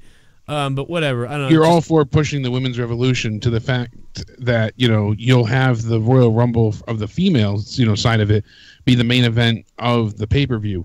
And you'll go ahead and, you know, you'll try and encapsulate that, you know, your women are everything to you. But then you exclude them from one of your biggest shows of the year. Yeah, why have it at all? I would say, well, if we can't bring our female talent, then I'm sorry, we can't go. And this is a 10-year agreement that they have here. The Saudi General Sports Authority signed a 10-year agreement for a shit ton of money. And by the way, if anybody out there is wondering if the WWE is in trouble, especially these motherfuckers on Twitter today, these fucking cunts who I fought with, who were trying to tell me that I was crazy that the ratings weren't dropping and that the house show attendance wasn't down. If you don't understand that this is desperation, the WWE's trying to get India, the WWE's now going into fucking Saudi Arabia. The WWE got rid of Pyro. The house shows are abysmal compared to what they used to be. And even on television nights, big TV nights, there are giant 1, 2, 3, or 4 rows completely empty. So don't tell me that the company isn't doing the best and that it's not dropping. Because that's why they're doing these things. It's called desperation. That's why TNA tried it too. Oh, there's billions of people in India. Let's see if we can catch fire over there. What if we do? And also, by the way, the WWE in India, and as far as India and Saudi Arabia and some of these other countries, the WWE realizes that it's a lot easier to get those people to buy in than it is the American crowd. That's the other thing they're noticing.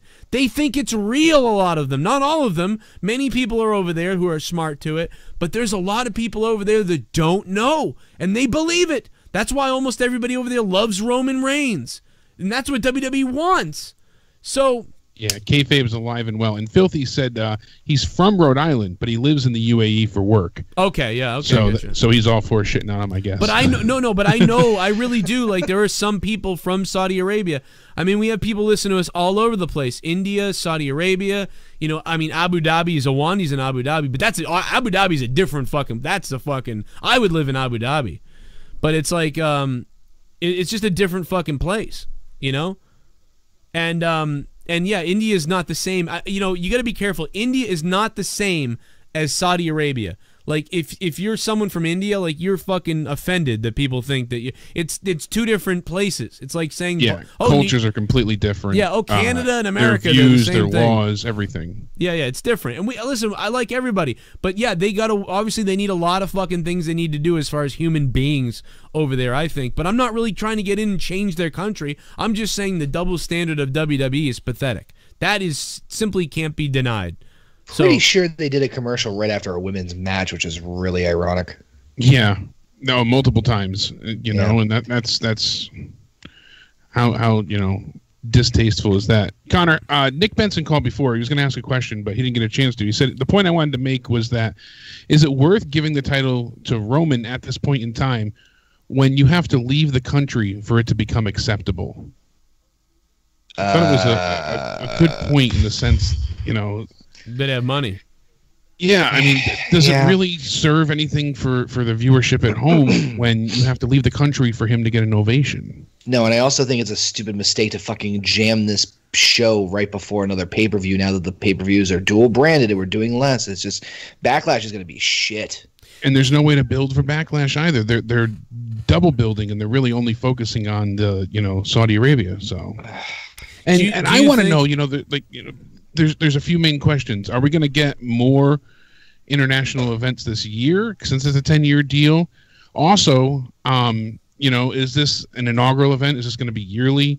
And is there even 50 competitors, people are saying, on the men's roster that can truly compete in the match? Do you know what I'd do? When you think about it? Do you know what I'd do? What's that? What? I would have Roman Reigns win the belt over in Saudi Arabia and celebrate. And obviously the people probably would cheer him, I think. I don't know. We know India would, but I don't know what Saudi Arabia is going to be like. I don't know. I'm assuming they're going to cheer him. Apparently he's very popular over there. Okay, so they're going to cheer him. So when he comes back to America, I want him to go full Bret Hart. I want him to be like, and you know something I noticed about all you people is that like you guys don't respect me. He's like, it doesn't matter how much I bleed, it doesn't matter how much I show up, it doesn't matter how much I win. I hear the boos, Roman sucks, die Roman, but some place that actually loves me and that respects me for what I do, and people that actually have a work ethic and that can really respect a man, Saudi Arabia. Oh, and then he fucking puts the Saudi fucking stars or something on his vest. Oh, wow. And then Talk about a fucking heat magnet. Oh, my God, dude. And Roman Reigns starts talking about Saudi Arabia. And he fucking got the belt. Slaughter, you know Holy what I mean? Like, shit. Dude, they're sitting on a gold mine. And fucking Daniel Bryan comes to Raw, and then like he adopts the red, white, and blue clothes and shit. And they do this whole fucking thing. Dude, they have Austin Bret Hart, Calgary Stampede angle like all over again if they could do this. I would fucking dive at that opportunity. I would divide the audience. Fuck it. And some of the crowd would still cheer for him in America, but fuck it. Like I want let's divide that crowd. Let's do it. Don't fuck it with this wishy-washy shit. No, fuck it. Let's make the crowd realize they have to pick a side. And when the crowd stick to your guns for once. When the crowd realizes that they really have to pick a side, they're going to get emotional. And when they get emotional, the people that hate him are really going to hate him. And you're going to hear boos from loud, even in these shitty stadiums in America that are soft and quiet. It will be loud, and you'll finally define. You'll draw a line in the sand. There is no line right now. It's very vague. People are arguing online whether he's over or not over, what that means, booed or not booed. Fuck that. Draw the line in the sand, because only when you draw the line in the sand and start painting people blue or red can you really figure out teams and get people involved to cheer for stuff. Right now, this 50-50 booking, open-ended, anybody can cheer for whatever the fuck, it's not working. You need to drum up passion in people and make people actually get mad and invested, either very happy or very mad. And that's the way to do it. If you want to get extreme, that's the way to do it. Why not do it that way? And even when they're not going over to Saudi Arabia and these other countries, fuck it. Roman's getting heat here because of it still. And then when he goes over there, they tried to do that with jinder, but it didn't work. There's a lot about jinder. And exactly, don't do it with the classic fucking, you Americans, I'm telling you this. Fuck that. Make it an American. Make it he's Samoan, right? Where was Roman born? Was he born? I believe Pensacola, Florida. Yeah, Florida, right? Florida. Okay, so even better. He's literally from America. So it's even better that he turned his back. And he's like, 4 years of this. 4 years of this. Nobody respecting me.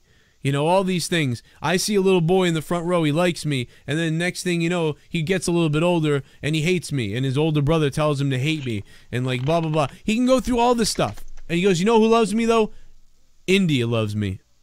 Saudi Arabia loves me. Because over in those countries, those people still have respect for hard work. In America, it's just all about BS and jumping on social media and trying to get yourself over. And like you're all a bunch of scumbags. You want to be the stars. You guys want to cheer and try to make Daniel Bryan the #1 guy. When I'm out here actually doing work, you want to go to the stadiums and cheer for whatever. If you don't get your way in America now, you cry about it online. You complain about it until something gets changed, until you get something changed. So even if I come out here and I do the right thing and I win straight up, I win a match fair and square, you're still going to jump online and complain that I should be fired or that I suck or that I'm being shoved down your throats no matter what I do. But in these other countries, they see the hard work. But in America, you're all just a bunch of lazy bitches. mic drop. Fucking Saudi Arabia logo. He's fucking fire, bro. There's trash being thrown in the ring. Holy shit. And you can tell non-English speaking people are asking about him because the autofill for Google says, "Where does Roman Reigns was born?" Oh. Where was Roman Reigns was born? Oh my God. Pensacola, Florida. That's like in the people also ask questions. Yeah, then like penis hole Florida, isn't penis their word for dick? By the way, I would do all his promos with Saudi Arabian subtitles. Think about it. No, really, think about it. Joke or not. No, what I just said, I'm telling you. Push it home. Especially after they said they have the greatest Rumble. You know what I mean? Yeah, those people in Philly, fuck you. And dude, Roman can be like, dude, I was at WrestleMania. You people were booing me, and even when Brock Lesnar won, you still weren't really cheering. You guys were playing with beach balls or on your cell phones. That's the American way now. Lazy, complaining, social media. That's what you do. But the other night at the Greatest Rumble, I won the WWE Championship in a wrestling match. And those people in Saudi Arabia cheered and watched the wrestling match. Those are the real wrestling fans, you know. Like, dude, you will get the people fucking pissed. Like, it will be... Yeah, people will be irate. Holy shit, dude. And then people, guess what? When people get really angry at Roman Reigns on the TV, they want to go boo Roman Reigns. They want to go buy a ticket to boo him. And you make money. And then on top of that, you can throw someone good in the mix, and then the next thing you know, people are paying money to see the good guy.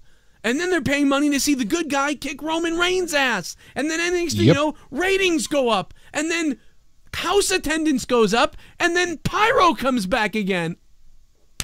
But right now, nobody gives a shit. Nobody gives a shit right now. Really, kind of. There's some people that want to go boo Reigns. There's some people that want to go cheer Reigns. Kind of. But what you'll do is you'll make the people that want to cheer Reigns cheer him more. And you'll make the people that want to boo Reigns boo him more. And then you'll make somebody who sits there and goes, oh, $200 to go to Raw. Fuck it, I'm not going to go. Or I'll buy a ticket in the balcony maybe. No, you're going to make a guy go, $200 to Raw. Want to go? You know what? Fuck it, we're going. Hey, let's bring Chuck with us too. And then you sell tickets. That's how shit works. But right now, who gives a fuck? You don't know. Do you want to go see Roman Reigns come in the ring and go, oh no, I'm Roman Reigns? Nobody wants to come watch that. Nobody wants to watch Finn Balor fucking smiling like a fucking idiot. In the back room the other day on that Raw segment when Matt Hardy and Jeff Hardy were being psychos, and then they cut over to Finn Balor and Seth Rollins, Finn was laughing like it wasn't even like, it wasn't funny. But Seth was funny. Seth was like fucking... Like, but Finn was like, what the hell is going on? Yeah, Seth sold it. Yeah, Seth sold that so well. I looked at Finn and was like, oh, he's cracking up. He can't even deal with it. And it wasn't that funny. Then I looked at Seth's face and I fucking started dying laughing because Seth's face was hilarious. Seth Rollins, you know what you're doing in the back. Finn Balor, you look like a fucking goofball. And your fucking moveset sucks in the WWE. And now you come out to fucking Pink Floyd, Other Side of the Moon, and it looks like shit. Seriously, like, what are they doing? So, like, these guys aren't getting it done, okay? But Roman could. That's the thing, is, like, he is the catalyst. So anybody, I don't agree. When somebody says Roman is not over, when someone says Roman's not over, I disagree. I think he's over, but he's not booked right. That's the problem. He's not booked right. He's over, and he's shoved down your throats. So he's, like, automatically over. But he shouldn't be automatically over. He should be manually over with the crowd. It should be in manual mode. Like, you make a move, and then the crowd does something. But right now, it's automatic. Like, we're going to do whatever anyway, and then we'll see. Whatever happens, happens anyhow. But no, do what I said, and you'll sell tickets. I mean, I mean, you're not wrong. And think about it, too. Like, what do you get for winning this match? We don't know. If Daniel Bryan is to win, give him a title shot. And then have him go against Roman. Like you just said, writes itself. All said and done. You executed everything perfectly, and it all lines up. Everything you just said, literally, is A, B, C. It writes itself. But you want to know how they make a mistake? Do you want to know how they could fail? They can fail by doing this. Roman Reigns wins the title in Saudi Arabia, comes back to America, and just plays the same Roman he's been. That is how you fail. If they do that, it will be devastating. If Roman doesn't win anything and he comes back, okay, whatever. We're off to the same shit. But if they actually give Roman the belt over in Saudi Arabia and then he comes back here and he's not a heel, that is the biggest missed opportunity of all time. Because now people are pissed he didn't win it in America. They're pissed he won it on some weird foreign pay-per-view that we don't know about. And it plays into everything. And then he'll be fucking over with he'll be over everywhere. Even if it's for a bad reason, he'll be booed. I just don't get how they don't see that. I mean, same thing what they did when they brought Seth Rollins back after injury. When he came back, the fans wanted to cheer him in the worst way possible. And they set him up as a heel for how long? Months and months and months. And then finally, you know, we got the face turn. And that led to him facing Triple H. But it was ruined at that point. And you know what I'd do? I'd call my good old cousin Rock, right? And I would have The Rock. Like, can you imagine doing something with The Rock like weeks later? Like The Rock is going to confront Roman Reigns next week on Raw, and The Rock comes out, and The Rock's like, well, The Rock held Roman Reigns in his arms. The Rock, blah, blah, blah. The Rock remembers raising Roman Reigns' arm when he won the Rumble. You know, blah, blah, blah. And then, you know, Roman comes out, he's like, but there's one thing that the Roman Reigns isn't, and that's anti-American, or even if you don't go into the anti-American thing, because they don't want to do that maybe. If they don't want to do that, fine. All they have to do is be like, you know, I knew Roman. He loved this place. He loved you guys. He loved the WWE here. He loved the American fans. He loved the North American fans. What, you know, I don't understand what the hell's going on. And, you know, The Rock is going to face him. And then you got to have Roman Reigns beat the shit out of The Rock. And I mean, maybe even bloody The Rock in the ring. And that's, really. And end it that way. Because Rock, WWE, listen carefully. For every action, there is an equal and opposite reaction, right? Or whatever. For every yin, there's a yang. For every dark, there's a light. When The Rock raises Roman's hand and says, look, everybody, this is the guy. And everybody goes, boo! Well, guess what? When you do the opposite, that's when things work. If Roman beats the shit out of The Rock and says, fuck The Rock, he's the people's champ, and I'm not a fan of the people, at least not the people of this country. And Rock is laying down bloodied, now you got gold. Now you got something to go on. Now you got a story. Do you want another example of this? Shinsuke Nakamura. Now, I won't really blame Shinsuke. I'll blame the booking, because they gave him shit to do, and they were uncomfortable with him. Now, but maybe we should blame him, because they did try. They did what I said. They changed his fucking nursery rhymes and stuff that weren't working, and they went to knee to face, which is the equivalent of my you die now, or you die. Knee to your face. And that didn't quite work either so well. It was better, but it wasn't working. So now he's a heel. And already what he said on Raw the other night was the best thing he ever did. Punching AJ Styles in the balls, that got the most fucking reaction that almost anything ever has besides his entrance. So now you've got something interesting going on with Shinsuke and AJ Styles. So if Shinsuke comes out and he's party man and la la la la la, and it's working a little but not quite getting you anywhere, especially when two guys are face, and you flip him heel, and now it's way interesting again. And now some of the people that were like, oh, Shinsuke is not as exciting as I thought he'd be, now he is. I'm seeing people saying all over the place like, oh, I kind of like him now, or like, I like what he did now, or that was funny. And people are finally reacting in a positive way rather than being negative about him. But he's got so much respect among so many people that they're trying to be nice about it, like they don't know why it's going wrong for him. So you do the same thing with Roman. It didn't work when The Rock came in and raised his hand, and when Vince got involved, and when everybody got involved. It didn't work. But now, you start having those superstars say that he sucks, actually, and stuff like that. That's when you're going to get a reaction. That's why when John Cena or The Miz shoots on Reigns, they become over.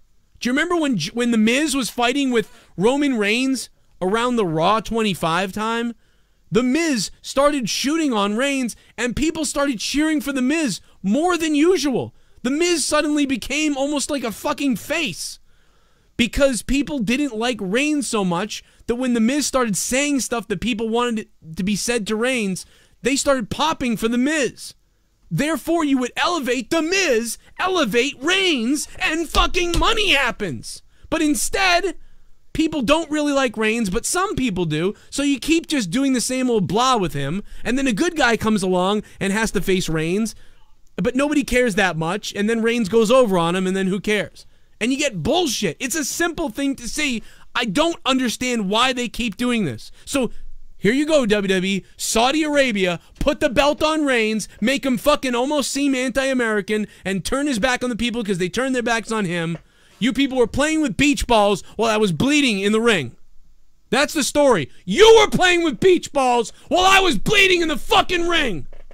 And I was elbowed in the head. And I think all of you can look at the footage and figure out for yourself exactly how I got busted open and just how real that was.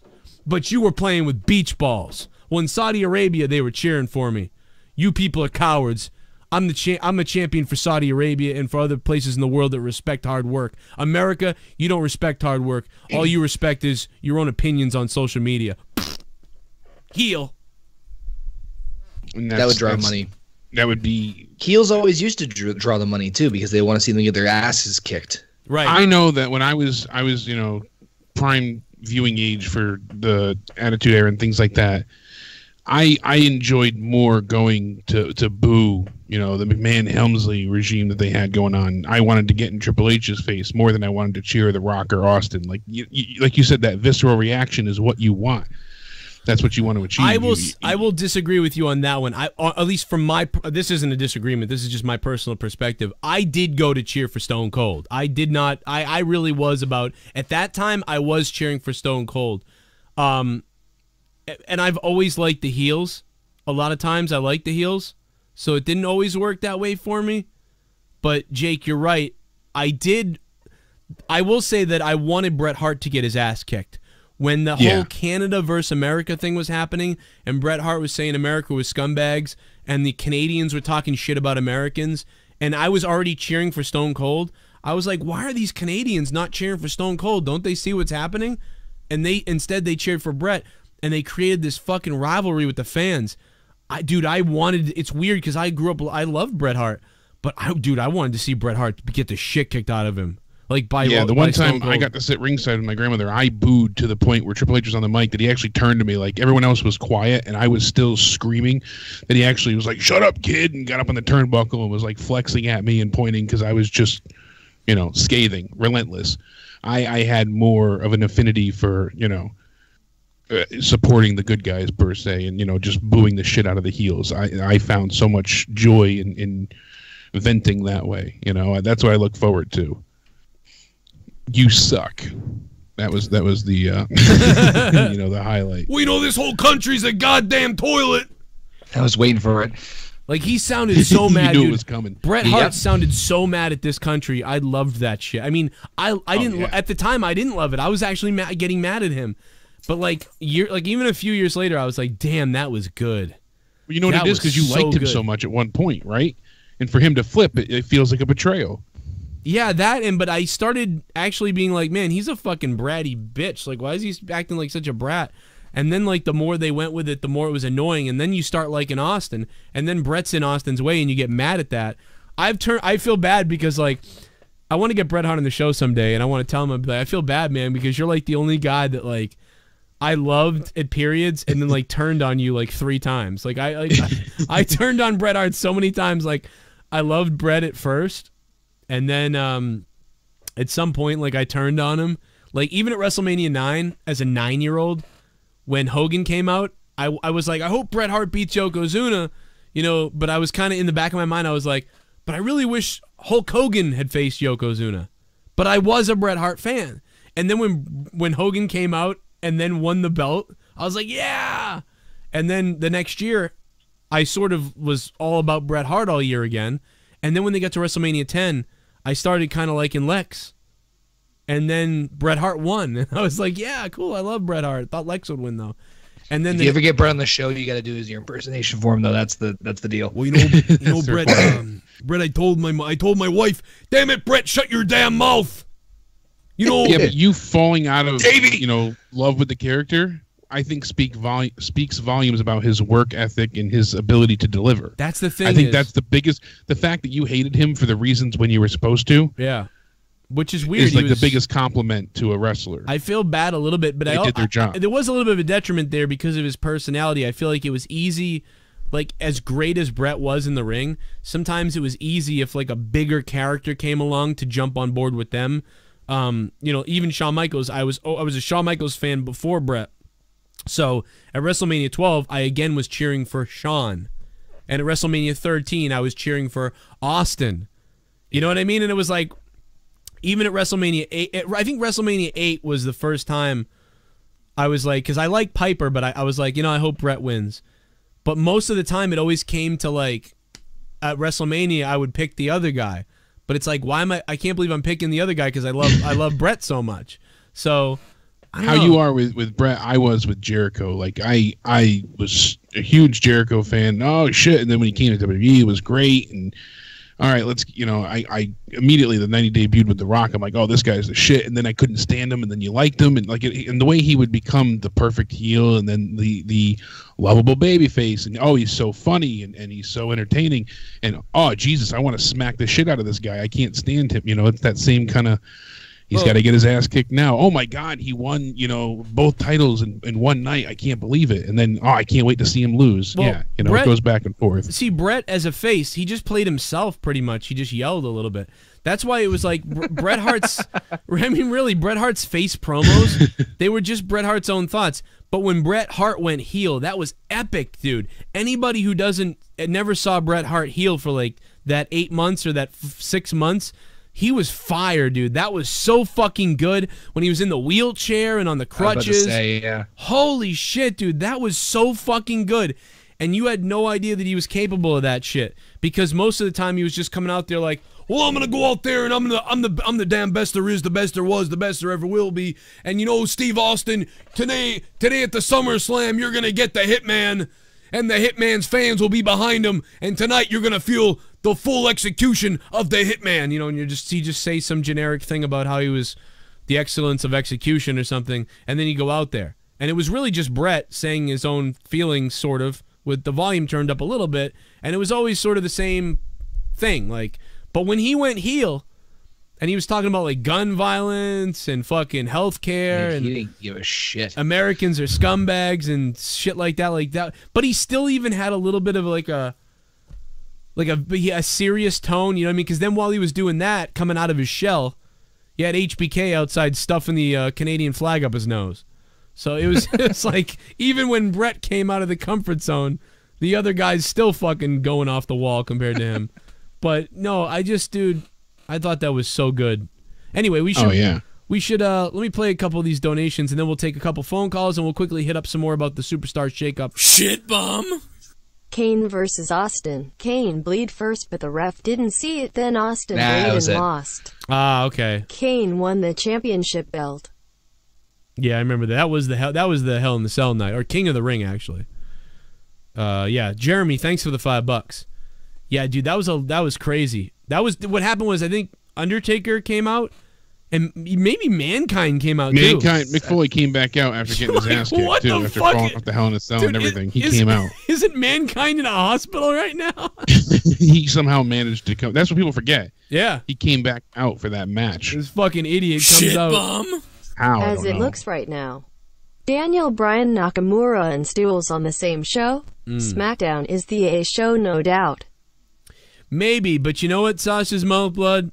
If they do that, they got to get some characters in there, some bigger talkers in there. Because I love Daniel, and I love Shinsuke, and I love AJ, but you got to start mixing in some fucking weird characters with those people. Because you just can't, unless you're going to let these guys wrestle like it's an indie show or something. Because if you're not going to let them wrestle and tell stories like NXT, then you're going to have a bomb. Because those guys will not be able to entertain people. Well, I mean, it's gonna bomb. It's gonna fucking crash. Yeah. Fuck the greatest Royal about the Saudi Arabia show. Oh, well, here you go. Here's some more of that. Parker says, "Fuck the greatest Royal Rumble. F Saudi Arabia. Money isn't worth banning women from performing and complying with the country's bullshit sexist laws," says Parker. I fairly agree with you. But you know what? You don't know how bad times are right now. I bet you we don't know. Because remember does them taking this lead to them being able to hire more women and do things, you know, that they couldn't do before? Is this how funny would necessary? That is funny, but now fuck that. Not even that. Forget that. Here's my point.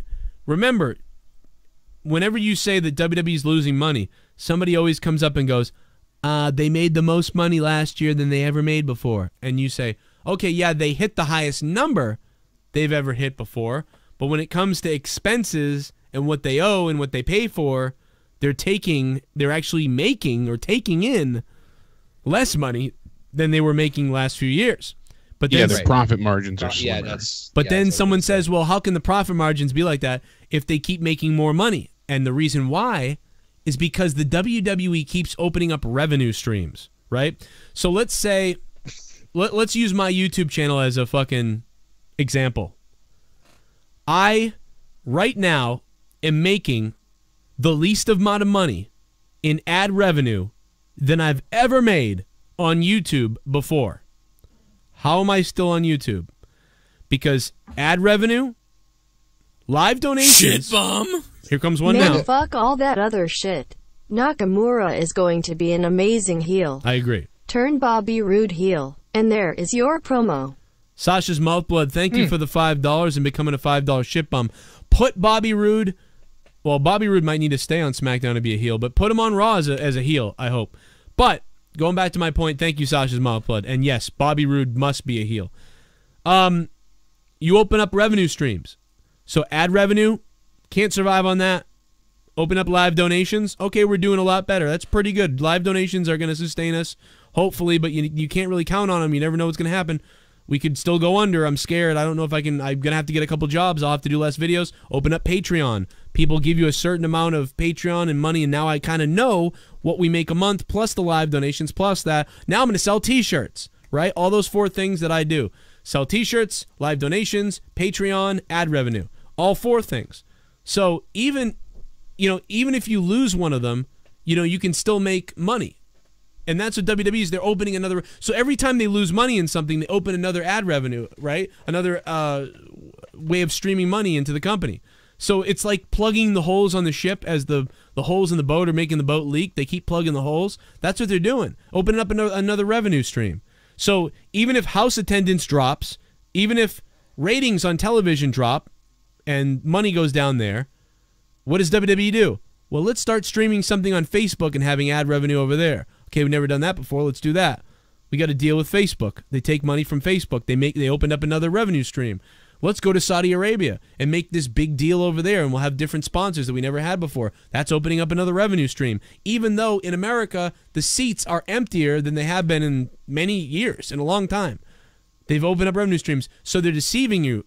They're deceiving it. Okay, let's get rid of Pyro. We got rid of Pyro. Well, now we're making more money this year than we made last year, even though sort of we're slipping away. However, if they had fucking actually written really good stories and built people a whole lot better, maybe even went TV 14 and increased some things, which maybe they couldn't do, but if they at least made shit a little bit better and a little bit more believable and made stuff more exciting, the ratings would have gone up, the house show attendance would have gone up, the Pyro would have gone up, and then they would have either not gone to Saudi Arabia, or going to Saudi Arabia, they would have tripled their revenue. And then they really would have made more money than they've ever made before as far as profit-loss margins go.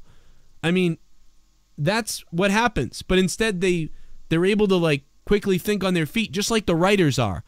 Hey, last week's show was terrible. Last week's show was terrible. This week, we really got to write something. No, we don't, because guess what? We're going to bring back Goldberg, and we're going to do this and that. And so Goldberg just comes out, and he gets to cut a promo.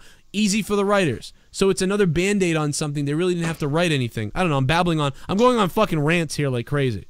No, but it all makes perfect sense. I mean, they have ways to make more money. They're just not, utilizing the proper points and streams. So yeah, they're making more money, but then you see them blow out how much money for WrestleMania, but yet they're making money off the town. Like it's a bait and switch in a lot of ways. I see your point. Yeah, the super chat button is still not working, guys. We smashed the hours. You needed 4,000 hours to get unlocked. I'm at 30,000 hours right now, and YouTube says we did that in a week. We will review your channel for super chat within the next 30 days. That's what they said to me. So that's why there's no super chat still. The pieces of shit. So I've lost. And it's not just super chat. There's no monetization either for you, right? Yeah, there's no monetization. So WrestleMania got 67,000 views. That probably would have made $200. It made nothing. So we've lost a ton of money here, but that's fine because you guys are all on Patreon and dropping live donations and shit. But there's a lot of people that don't donate using Streamlabs that want to just donate using Super Chat. And Super Chat's not enabled still, so we're fucked. But on April 18th, I'll be able to go live again on Corrupted. And Corrupted has Super Chat. So we'll decide if we want to move over to that channel until July 2nd when Joe Cronin Show comes back up. All right, let's talk a little. I've completely gone into fucking crazy rants. We are way past the time. We should be playing PUBG already. But real quick, give me you guys' moves for this. For the what do you really want to see in this shake-up draft? Really quick too before we get into that. Jericho, did you hear he's going to be in the Greatest Royal Rumble? Mm-hmm. He was announced. I don't know. Yeah. I know I saw you mention it, Connor, but I didn't know if Joe had heard yet. Sticky, real quick. The reason why I have this many people in here are because I have a 55,000 subscriber channel, and that channel got. Oh, I didn't mean to fuck up your comment. And that channel got taken. The live got taken down until July 2nd. So, you know, there's a big. My other channel is coming over here, bro. And also, I'm fucking God. Yeah, I was gonna say something like that too. And Jake DeMarco has a 10-inch dick. And OK-Fabe sucks on it. No, I'm just kidding. I suck on it too. No, go ahead. I'm sorry. Go ahead. You know, I love me some dick. Yeah, Sticky, you just stick with it. He said he had a live stream earlier, and he has all right, Jake, go ahead. Jesus Christ. Yeah, you stick with it. You get nowhere. So yeah, Jericho will be in the fucking greatest Royal Rumble ever. It'll be a one-off, but what if they did something like if Reigns does win and just did a one-time match of Jericho versus Reigns? Would you want to see that? No. No? Really? No. I'd rather see AJ versus Reigns again. That was a good match. That was good. Yeah. Forgot about that one. For all you Roman fans who think I think he's a piece of shit, I love this match with AJ. Yeah. 70% of it was AJ, but still, it doesn't matter. I liked it. They also announced Kurt Angle in the Battle Royal as well. Oh, cool. Shit, Mom. He's going to wear a wig and pretend to be a girl. Next Royal Rumble will be in North Korea, and I will face Kim Keenan in the leader. Gets killed match, I will win. Hall of Famer. Donald Trump, next greatest Royal Rumble will be in North Korea. Hey, we should all tweet WWE and ask them when they're going to North Korea. Hey, when are you guys going to go to North Korea next? And it'll be a starving child match. You guys going to North Korea? You come over? Only the children whose parents pay, like, the leader a tax can get into the arena. Only boys can come. Be amazing. Oh, my God. Fucking idiots. So who do you think's going where, Connor?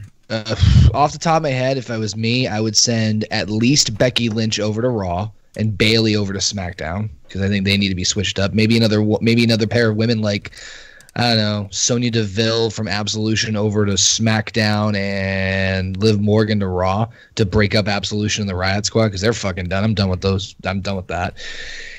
Teams I would do the Club over to SmackDown, Gallows and Anderson. Although is Gallows injured? I know Joe mentioned this on his Raw review. I was saying the same thing. He looked like he was hurt. I'm not sure yet. Yeah, I don't think so. Maybe he tweaked something, but I haven't seen anything about him actually being hurt. I haven't either. I would send them over to SmackDown. I probably would send I'd send Revival to SmackDown. I would send the Revival. Be a bad idea. Yeah, get a couple of tag teams over.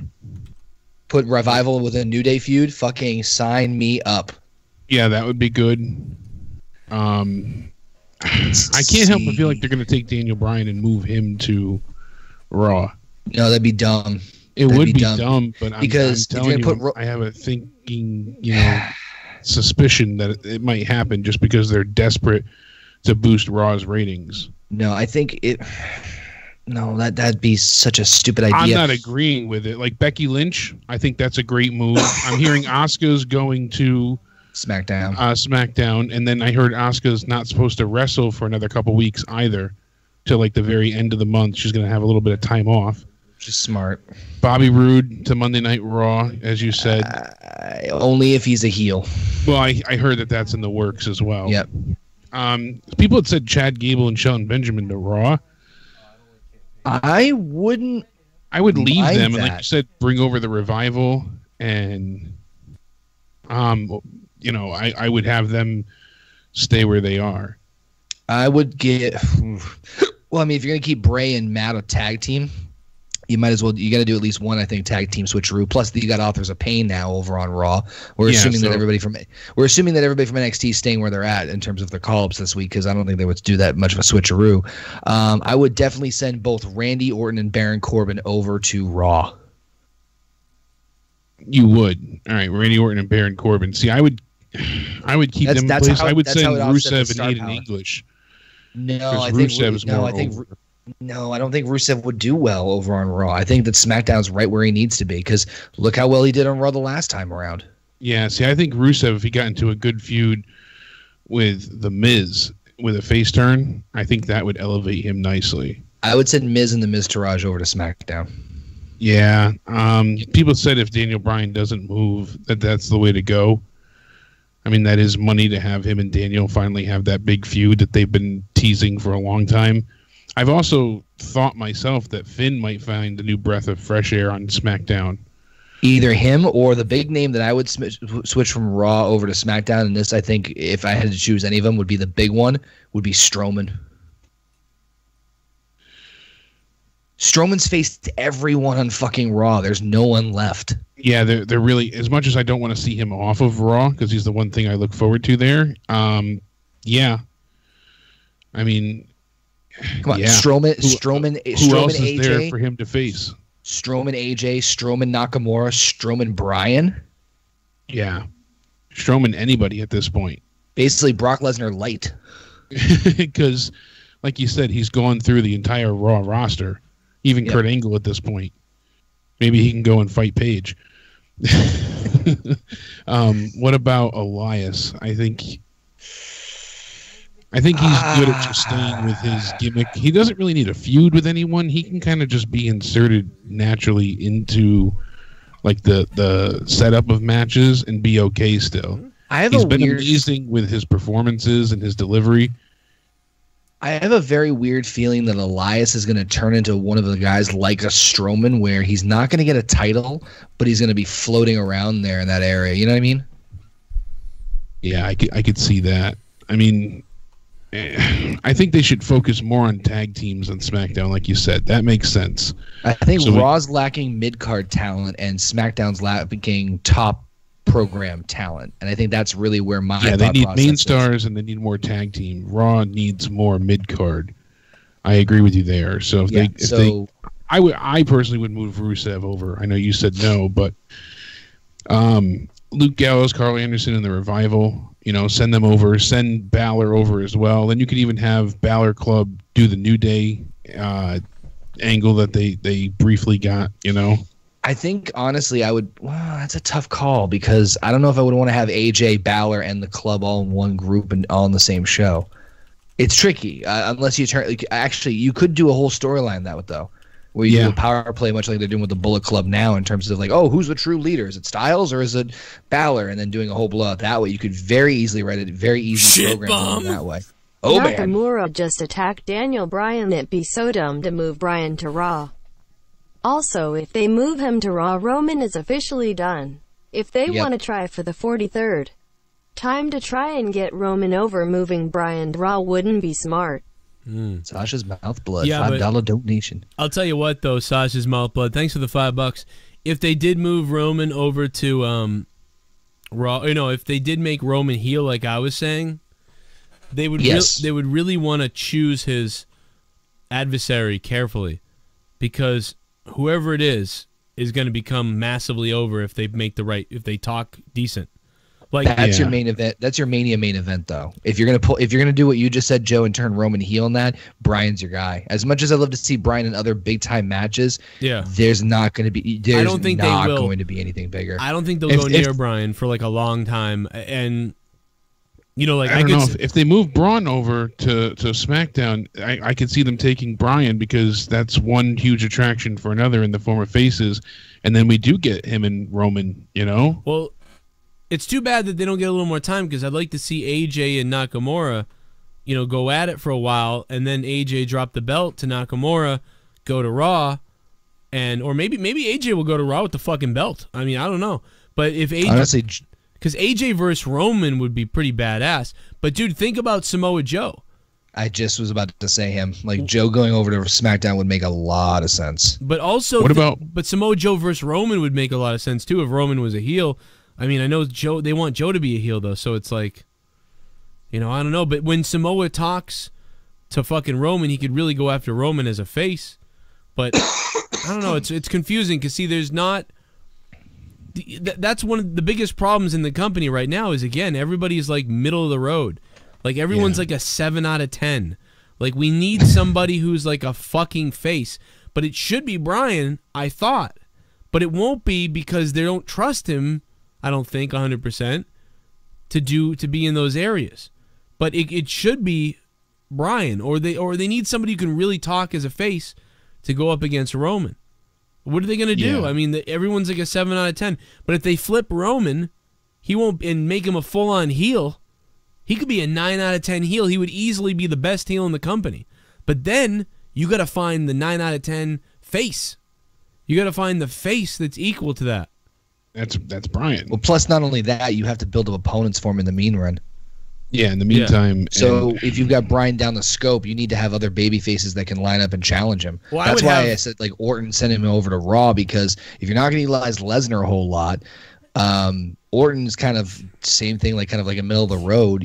As much as he's not really doing much on SmackDown, heading him over to Raw kind of quote unquote beefs it up a little bit. Imagine they it does give them a solid like baby face using him, you know, because he still is a face, and that's the problem with AJ too. AJ doesn't make a good heel in my eyes. Like, not that he's a bad heel, but I've always felt like he says the same thing as a face as he does as a heel. You know, the face that runs the place, the house that AJ Styles built, but it's the same thing as a face as it is as a heel, just with a little bit of a different tone.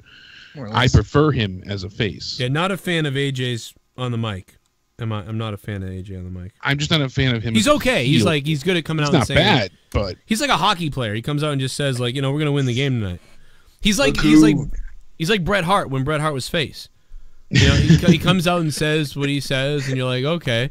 But I've never seen. I mean, I'm not kidding about this. I've never seen AJ cut as good of a heel promo that, you know, Bret Hart cut. And AJ's promos face remind me of Bret Hart's face promos. So yeah. Now I like what Connor said before. Anybody that re-debuted or got called up will probably stay where they are.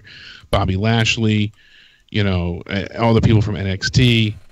I think that, you know, Peyton Royce, Billie Kay, they'll stay on SmackDown. I think now that Paige is done and we know she's the SmackDown general manager, I think they should break up Absolution. Yep. I think Sonya Deville should go to SmackDown. Keep Mandy Rose on Raw. Correct. That's what and then I would send Liv Morgan over to Raw, unless she's fired or beaten with a stick, or back to NXT. And what about Big Cass? Because we know he's coming back as well. Oh my God, dude, we got a fucking Bird. You should have said something. I completely forgot. I put Bird on the phone earlier. Have you been here the whole time, Bird? I actually have. I'm just waiting for my cue, bro. Oh my God, bro. I put Bird on the phone like fucking 30-40 minutes ago. Bro, I've been sitting in here drinking, and y'all have answered almost every question I was gonna fucking ask. You glad we could help? Bird, no, I do. 12:13 a.m. It's 11. It's 1:14. You got an hour just sitting here listening to me ramble with it. Oh, sorry, Bird. No, like 30 of it was Joe ranting about how WWE sucks. But anyway. Well, I'm glad to have you hanging out. You made some great points. Oh yeah, thank you. But Joe, I didn't get a chance to call in on the mini review. Let me ask you guys a question. How did it pan out to you guys, like the crowd wise? Because I was there live. Yeah, how we do? It sounded pretty good. Yeah, I mean, I mean, it was pretty loud. It wasn't the loudest thing ever, but there were some times where it was really loud. And I mean, definitely in the main event, we clearly heard you guys saying like, you know, this is awful. Like that was so obvious. Yeah, I walked out. Oh really? Once Shinsuke turned heel and I saw that Braun didn't have a fucking partner, I was like, you know what? I'm about to get drunk on bourbon. Fuck this shit. Hey, you know what, dude? I don't blame you because I wouldn't have wanted to stay for Roman's match. Yeah, dude. Fuck that. But I do have another question though, and I want to get your opinion on it. I've heard every name that I would like to go to SmackDown except for one, and that would be either Seth Rollins or Roman Reigns. Who would you put on SmackDown out of those two? Rollins, yeah. What about Dean Ambrose too? You know, Sir Cardinal brought that up, and so did St. Louis fan. He's gonna come back heel and just blow the door right wide open when he gets back because everyone's gonna expect him to be a babyface, and then just put him right into a program. Well, you better hope Who would he feud with? Who would he feud with as a heel? That's what I'm trying to figure out. If it was me, I'd start with Roman right off the bat. Well, I'd cheer for Dean right away. Well, I'm not saying it would be a success. So wait a minute, but wait a minute. Yeah, but you want Dean to show up heel versus face Roman? Yeah, they're gonna cheer Roman all the way. I mean, Roman. They're gonna cheer Dean all the way. That's horrible. Yeah, I would cheer. Yeah. I would cheer for Dean. That's the problem. I think if Dean came back, he would need to be with somebody like Finn Balor or Elias if he was a heel. That would again, like that kind of. You know, it would only work if Roman, like, you know, what'd be great is if Roman was heel. He went to Saudi Arabia, did that thing I told you about, and then fucking Roman was the champion and he was a scumbag heel, and then fucking Dean came back, you know, and eventually he could beat Dean. And then he could beat, you know, Elias at some point, you know, and people would cheer for Elias because they'd be like, anybody to get Roman. And Roman just keeps beating all the faces, but we're always cheering the faces because people hate Roman. And people would really hate him if he was officially a heel. And that would make things interesting until eventually there's a face that does end up beating Roman. That would put that person over big time. I don't know. That's how I would do it. I think we're all in agreements for next year's main event should be Daniel Bryan versus Roman Reigns as heel Roman versus babyface Daniel Bryan. Yeah. And have Bryan win the Royal Rumble. Yeah, and you know, you could have Vince, you know, go with Roman or maybe against him, but I mean, you could play into the whole thing about how the Office doesn't like Daniel. I wouldn't go too far into it. They already did that with Triple H, but I mean, you know, you could go into it a little bit. Shit bum. He's a good ambassador. DJM3 here. What's up, Joe? What's up, DJ? Faber and the man with the master plan, Jake. Joe, yeah, baby. Here's a little tip for a long week of work. Man, I can't wait for the beheading on a pole match in Saudi Arabia. Fuck this shite. Hashtag Pero Asquerosis. Peros. Esquileros. Listen, DJM3, it's so awesome that you just donated $5 because I just put up a little bonus clip from Monetize This 52 and 56 or something, I forget. I put it up on Patreon for the patrons, and a clip with Dave Rose, me, and Justin Bailey and Jesse, and one of your donations was there playing from like episodes 50-something from 2.5 years ago. So it's so cool that you just donated, DJ. I was like, man, DJ's... Well, I was just thinking, I was like, DJ's still here, man. I saw some of the donators are still the same people. And you know what I mean? Without people like you guys dropping a couple bucks every other day, every couple days, every week, you know what I mean? Wouldn't be here doing this. So fucking dude, I can't tell you how much I love you, man. And you're all a bunch of perros, esquideros. But yeah, I guess we should wrap it up here. I mean, I really can't tell you who I want to go wherever because I just want the writing and the decision making to change. I couldn't give a fuck where anybody is because I know it. I just think it won't matter. I'm that depressed about the situation. I wish the brand split would end, personally. I don't. It needs to stay intact. It was bad, though, before when it wasn't a split. Remember that, Jake? Like, SmackDown was like a fucking... Just I know, wasteland. But... You're not going to see talent like The Miz because they rise went live. Again. We had the split starting, you know, with the draft. 2 years. I don't know. I think with the formula, they could make it work, but... It's a great idea in theory, and I think that if you do it well, like that's why the Superstar Shakeup could really fucking make things great. To Joe's point, yes, it's all about the writing at the end of the day, but if they can put the right people there and make it fucking work, It could fucking work. I wish they treated it like there was a brand split without having to 100% abide by the rules of a brand split. You know, they showcased A on Raw and Team B on SmackDown. But if they wanted to start a new feud or but angle, they could cross over. Just, you know, move person without needing to be traded, drafted. Right. You know, it just... Yeah, because they don't utilize you saw that. this person here, and they could switch it each week. All right, so Roman opened Raw, and now next week he opens SmackDown, and you know everybody you saw on Raw you would see on SmackDown, like that kind of idea. But just the way Cena's booked, just be the way Cena was reminds booked. me of 2007. No, but I'm saying not have him be on both shows. I'm just saying, like, you know, the Raw team would be on Raw week A, then week B they'd be on SmackDown. I understand what you're saying. I just hated that period. So Roman wouldn't be on both shows, no, but for 1 week, you know, this week everybody that's on Raw will be on Raw. Next week, everybody that was on Raw will be on SmackDown. And then if they wanted to, let's say AJ was on SmackDown that week, but next week they want to start a new feud after the pay-per-view, they can go ahead and move him without needing a draft. You know, treat it like there's a brand split without having to abide by, because the problem is they only have the shake-up once a year, or you know, or the draft, however you want to call it. And we get stuck with the same feuds for so long that we just get burnt out.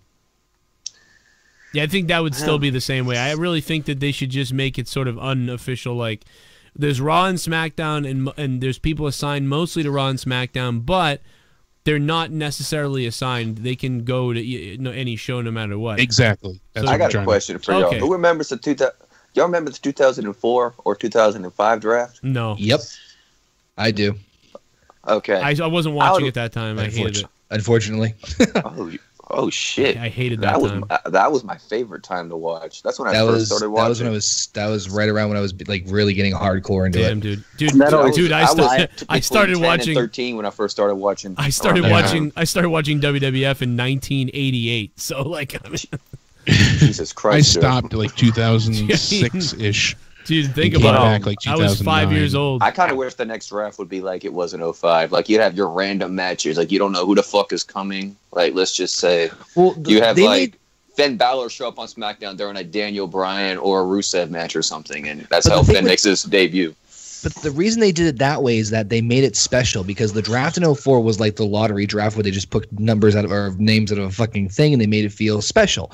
The draft in 05 was very weird because they did it over the course of like 5 weeks. So like every week you saw one switch, which I didn't mind. It fucked up the Vengeance pay-per-view because you had 2 world titles on like a weird pay-per-view, on a Raw pay-per-view. Is fucking a little bit crazy, but I like that because it made it feel something special. Like holy shit, this is your surprise for the week, or surprise for the weeks. The reason, one of the main reasons I didn't like the Superstar shakeup is because, oh, by the way, these guys are here now. Bam, that's it. That's all there was to it. There wasn't any. It didn't feel like it was so impactful to see them now on this show. Okay, so, they're here. They're just part of the club now, basically. Like, what are we going to be doing? Like, no storyline or nothing. How many guys are coming? Do we know it's 5? Do we know it's 10? Do we know it's like a 7? Like, we don't. It's doesn't feel anything. It doesn't make it feel like a big deal.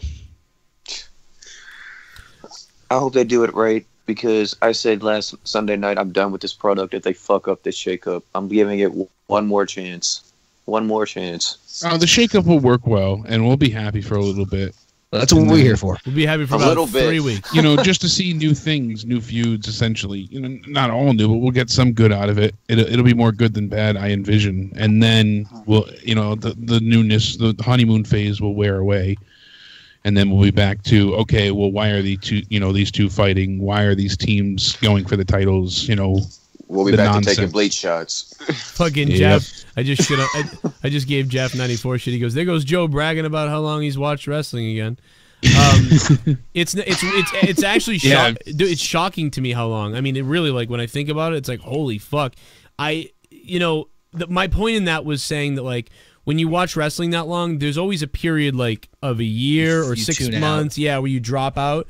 Like, I dropped out one time in like early 96 for like a while when I moved from state to state, and I dropped off in I want to say around like 2003 for a few minutes, and then 2005 again, and then I came back heavy in early 2006. So I mean, I've only probably missed about, like I said before, about a year and a half total of WWE, you know? Only about a year and a half to maybe 2 years total since 1988.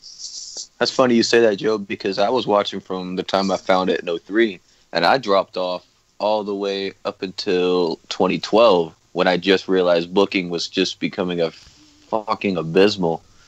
And I picked back up, unfortunately, in 2016 when booking was really fucking abysmal. And I'm regretting it ever since. Honestly, I take that back. I dropped off after SummerSlam last year and got back when Shawn Michaels after Survivor Series. I think when Shawn Michaels retired, after that, everything really got horrible for me. I think CM Punk was a little interesting at times, but mostly I just fucking hated. I 2011, 12, and 13, and 14, and 15. Ugh. So I got into another tail end of the Attitude Era, but the thing was, that was right when WWE acquired WCW and all the other territories, so they were coming out with like all the documentaries and all the stuff about like the previous stuff. So I just became like a fucking nerd and just like absorbed as much knowledge as I possibly could. Yeah, you got to, you know, come in essentially less at a good time for wrestling, but more at a good time to get the history. Dude, I watch the old WCWs still. I can tell you that it's not quite the same as watching it live, but wrestling is an interesting thing where you can really go back and kind of get the idea. Like, it's not that crazy to go back. Like, there's like people like Luke who reference things, and I'm like, how does he know that? He's too young. But it's easy to go back on the network or anywhere and sort of understand what was going on. But even though you do understand what's going on, even I don't remember all the little nuances and the excitement of the time. Like, even sometimes I see a clip of something, I go, oh my God, I was watching that live in 1997, and I forgot how fucking crazy as shit that was that night. Yeah. Like, I forget shit all the time. I went back just recently and watched a few Raws in a row, like throughout '98, and I was like, oh my God, I watched this religiously, and I forgot this angle, that angle, this storyline, you know, and even some major stuff too. Yeah, I do some of the old pay-per-views on my Patreon, and it's funny to go back and watch. Like, I just watched Backlash from 06 and watching like, wow, oh my God, Vince had a match with God. Okay. I've been watching WWE my whole life, but my father died last year after Mania, and I stopped watching until recently, and now I'm going to try and watch again like I did. It's just so bad sometimes. No! Take a shot. Drop it! Drop it! Drop it! You fucking idiot. My dog is fucking eating fucking chicken or something. I thought you were yelling at your kids or something. I didn't know I did. I thought I took them all out there, but I took the fries out instead. I was grabbing everything earlier and I forgot one. I threw all the fucking fries out. God fucking damn it. Sasha's mouth blood is pouring their heart out to us, and you stop it, drop it. I'm going to wait for TSS, if he's watching this, to turn that part right there into a remix of like a dubstep of drop it, drop it, drop it. No, you got to add in daily barking though. So we ate shit bum.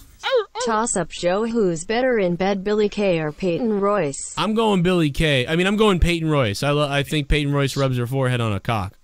Arushin Chu, thank you, Arushin Chu. But no, Peyton Royce. No, so I had chicken fucking wings, like in a bag, rolled up in a bag, and on the floor around a little further away from me, and the dog just fucking went right into the bag, like she just didn't give a shit. Like, she was like, I'm gonna go right in this fucking bag and eat these chicken wings, and there's chicken bones, so the dog can get hurt from that. You know, the dog can die eating chicken bones. So I'm like, I seen her like going to the bag, and I'm like, what the fuck? And I sort of said no to her. She stopped and walked away, and I was like, okay. And then she came back over, snatched in the bag, and started chewing. And then she pulled out a chicken bone, a whole piece of chicken, because I didn't eat it all. And she sits over in the corner and starts like, I'm eating it. And I go, what the fuck? Stop! And then she tries to eat it quickly. She starts to eat it fast. I hate that shit. And she knows she did wrong, bro. So, but the only command to get her to stop is to say, drop it. Drop it, she drops it. But if you say stop or what are you doing, she eats it faster. But if you say drop it, she'll drop it. So I'm trying to, but it was too late. She'd already swallowed as I was saying, drop it, drop it, drop it. And so I'm trying to get her fucking. Did she eat the bone, Joe? She ate the whole fucking thing. Oh God, that's gonna be Joe taught her to swallow. I mean, What, Leah? Be sure to check her shit later. I got to flash back really quick. Sasha's mouth blood. I'm sorry to hear about your father, and hopefully you can get back into wrestling and enjoy it again. I've been yelling at her like the last 20 minutes. I muted my mic earlier and said, "Get the fuck away from my bag of chicken," and she ran over there and then she came back. Like, I don't give a fuck, and then had the whole thing in her mouth, and then I'm like, stop, and then she goes, nom, nom, nom, nom, and fucking swallows it. That's funny. Dude, she's gonna... Now you gotta pull a chicken bone out her ass. Well, no, like, puncture her stomach. Pieces. It doesn't mean she'll die, I know, but it's like not... It's dangerous, though, for her. Just the smallest little chicken bone will fuck up her intestines. So, dude, this dog has how big iron. The piece was. This dog has iron intestines. Okay, this fucking dog will eat a fucking steel dildo with spikes, and she'll still be alive. Don't have a fucking little small ass dog anyway. Well, she's like, what is she? 40 pounds? Why do you have a steel dildo with spikes on it? She's a border collie. Oh, that doesn't answer my question. Dude, I'm telling you, bro. I'm telling you, man, this dog is fucking crazy. Dude, one time she ate a condom that I had used one night, and then Leah was out walking her with all her friends, and she shit the condom out in front of all the girls. Ew. How embarrassing is that? The dog just walks over and shits out a condom. Leah just you looked at wouldn't me. think it's because she ate it either. You would be like, what the fuck is Joe My doing? question is, was it like a balloon thing? Like, did it come out the right end and just like expand and then just drop out, or? No, I think it was like a round fucking... By the way, I'm ready to go on PUBG, by the way. Seeing fucking animal tricks. We should probably end, I guess. Yeah, I gotta hop off because my little one's crying. But thank you guys for having me on as always. Muchas gracias. We love you guys. Thank you. We're staying on to play a little bit of PUBG, and we're gonna jump on Twitch. We're gonna try Twitch, and thank you to Connor from OKFabe at youtube.com/OKFaber. Check out his channel. This was Out of Nowhere, episode 97. We'll see you next week. It's back for the Out of Nowhere next week, and we're still live. And now, Jake, you're playing, right? Yeah, I'll play a game or two with you. I gotta go for that ultrasound of my heart in the morning. So oh God, I will not be. I'm out playing, Joe. If you about it. All right, peace out, guys. All right, Connor, later, man. I love you, baby. You're playing, Bird? We still didn't find out why he's got a steel dildo with spikes on it. Jake said yeah, and I said yeah. That's for next week. And you never will. I'm in a game right now. Fuck, I gotta run. The circle's coming. Oh my God, the circle's coming. Fuck, I don't have my headset, you fucking bitch. My roommate has it, you fucking cuck. Fuck your roommate. Yeah, I'll fuck him up his ass. Jake, Right now, you want to run a duel real quick while Joe's in one? I gotta go and hook this shit up, so give me a minute anyways. Yeah, go hook it up. We'll all get off here. I'll meet you guys on Xbox. Alright, I'll see you in a bit. Alright, later, guys. I'll see you. What's up, boys? Did that Arushin Shoe donation come in, or is it coming in? If it did, Aru, I'll get your donation, Aru, if I missed it, man. Yeah, fuck it. We got a couple donations. We can play a little bit longer and stay up with you guys a few. Yeah, Jake is a beast. Famous B is in the chat. What's up, Famous B? Dude, Jake is a beast. I can't wait till we have a fucking 8-hour show a day. And we get more sponsors and more support and more Patreon.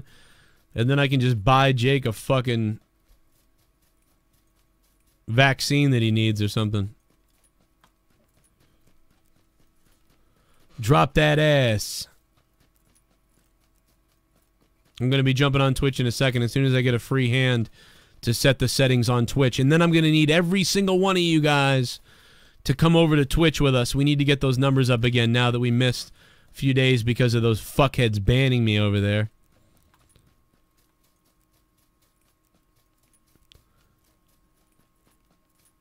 Thanks, Mike. No, okay, so I was trained. I wrestled for 2 years. I was a ref for 1 year. And I went to school for communications, and I've been doing play-by-play for 4 years now. And I went to school for all that shit anyway, but I mean, I really didn't stay too long. Ooh, first aid kits, shit. I'll take those. Ooh, a suppressor. Dude, I got some really good shit right now. I really hope that... Fuck, I gotta get out of this fucking red zone.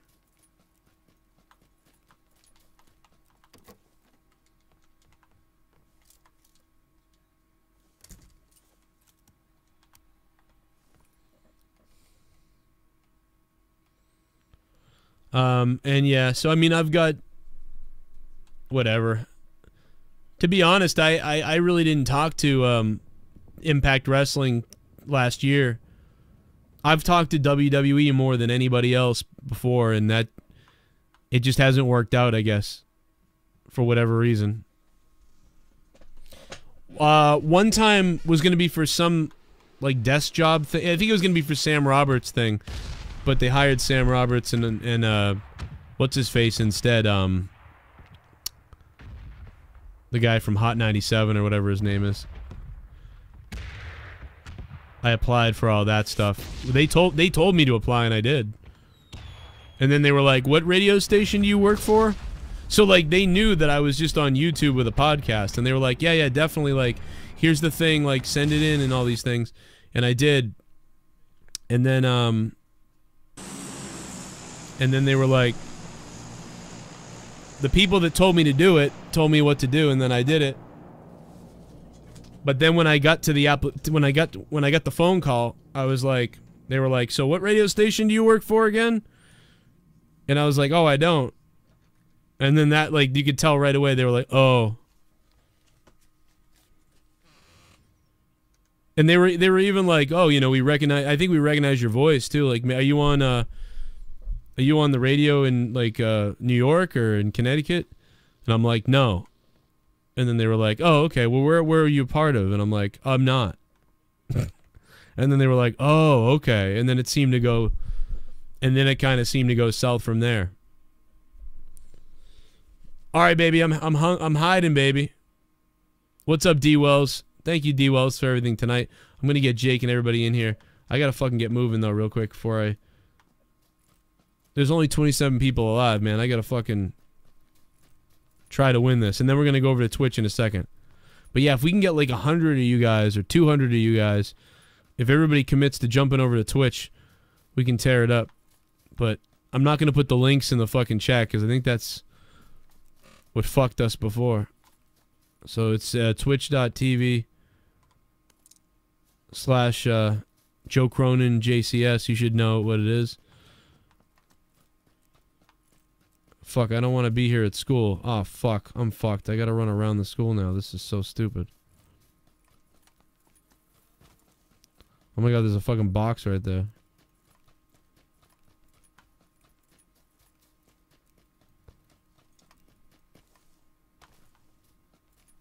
Ah. Oh man, this is gonna be tough. Oh shit, I see people running way up there.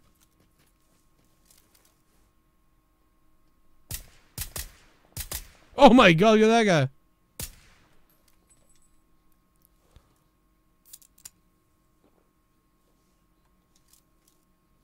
That guy's flying with that bike. He don't give a fuck because he's on a bike.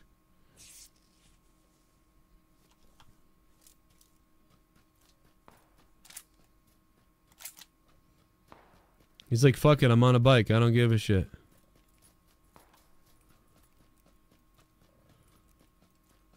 I probably should have just kept running, but...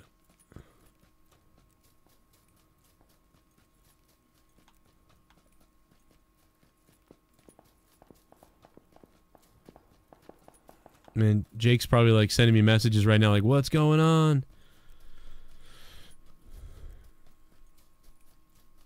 It's okay, PS Carnivore. I'm sure a couple of things aren't gonna fucking kill us, you know? But I'm pretty sure that could have played a hand in it, maybe. It might have not been that. It's really hard to figure it out, quite honestly. But it's possible. Because what happened, I think, is YouTube saw that I posted a bunch of things. Alright, let's see here. Alright.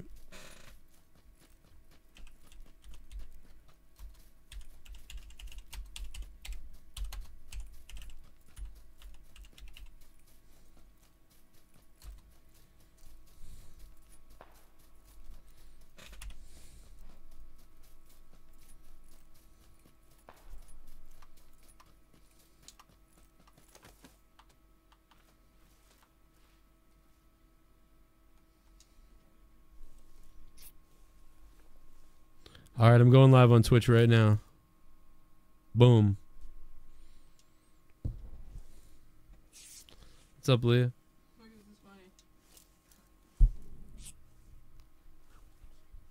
I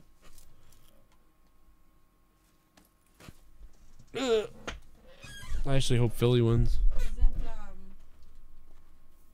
I really gotta reauthorize my fucking Twitch. What is Ken a fan of? Ken's a fucking Islander fan. I think there's a guy right over here.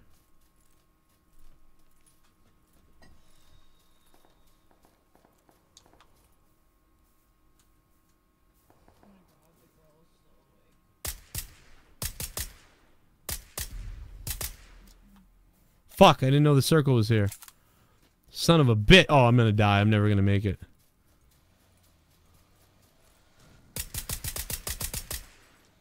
There's a car there. I need that car. I need that car. Come on. Holy shit. Oh my god, is this car really gonna work? This is fucking awesome.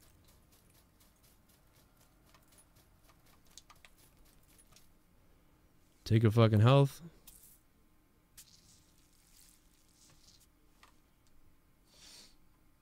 Get me out of here. What the fuck? Holy shit, I can't believe there was a car here. I definitely would have died if not for this car. Might still die. I gotta get in the game with Jake and I fucking... Oh my god, it's real. Oh my god, the circle's fucking killing me. Oh my god, the fucking circle, dude. Oh, I'm not gonna make it. I'm not even gonna make it, even with all this shit. Unfucking believable.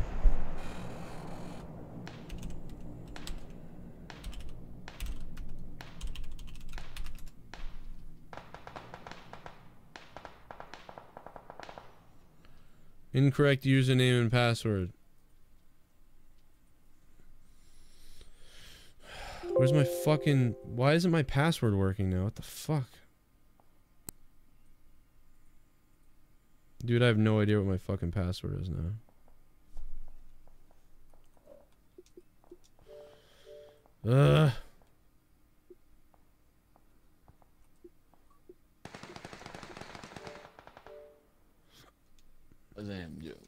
What's up, guys? I'm just trying to... Joe, I had to follow you again. Oh, on Twitch? Just so you know, I had to follow you Where? again on Twitch. What the fuck are you... I'm gonna have to tell people to follow me. What are you talking about? Are you serious? Just You weird. got a strike on Twitch? Yeah, I did, but they only... Yeah, it was a 24 hours. They only took me down for a day, though. That's retarded. You told me they took away my followers? Oh no, it says I have 4,100 followers.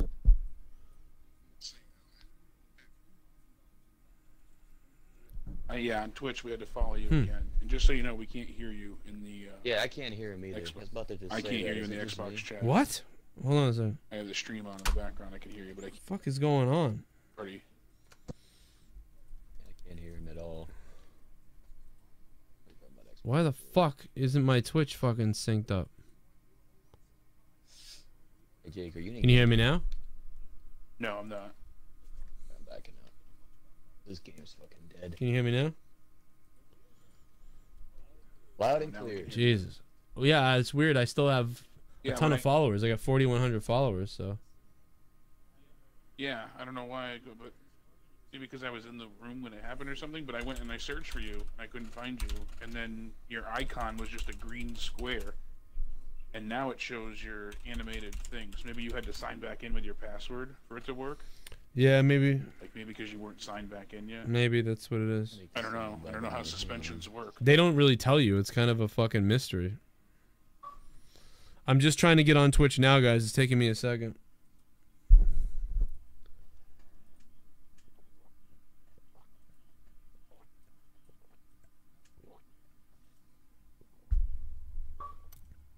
No, one second, guys. Yeah, it's all good.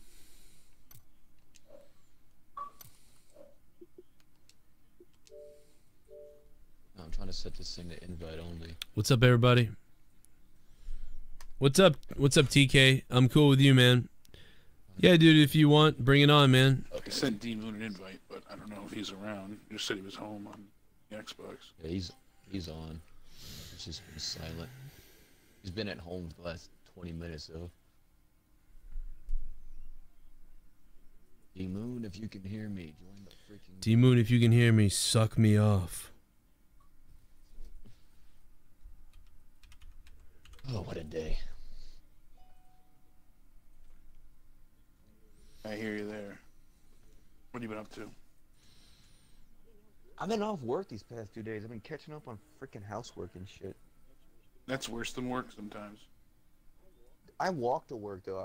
I'm unfortunate to have a freaking car, but my job is within a 6-mile span where I can walk to it. But that takes a toll on you, and where you can't do anything to clean your house or nothing. Yeah, I hear you. Yeah. But you said you had an ultrasound on your heart coming. What the fuck? Yeah, I gotta go for echo. It's just a routine thing for clearance for surgery, but it's not for any issues. But because I want to get the bariatric surgery done, I have to. Oh, do you? That's unfortunate. Yeah. That's not what you want to have.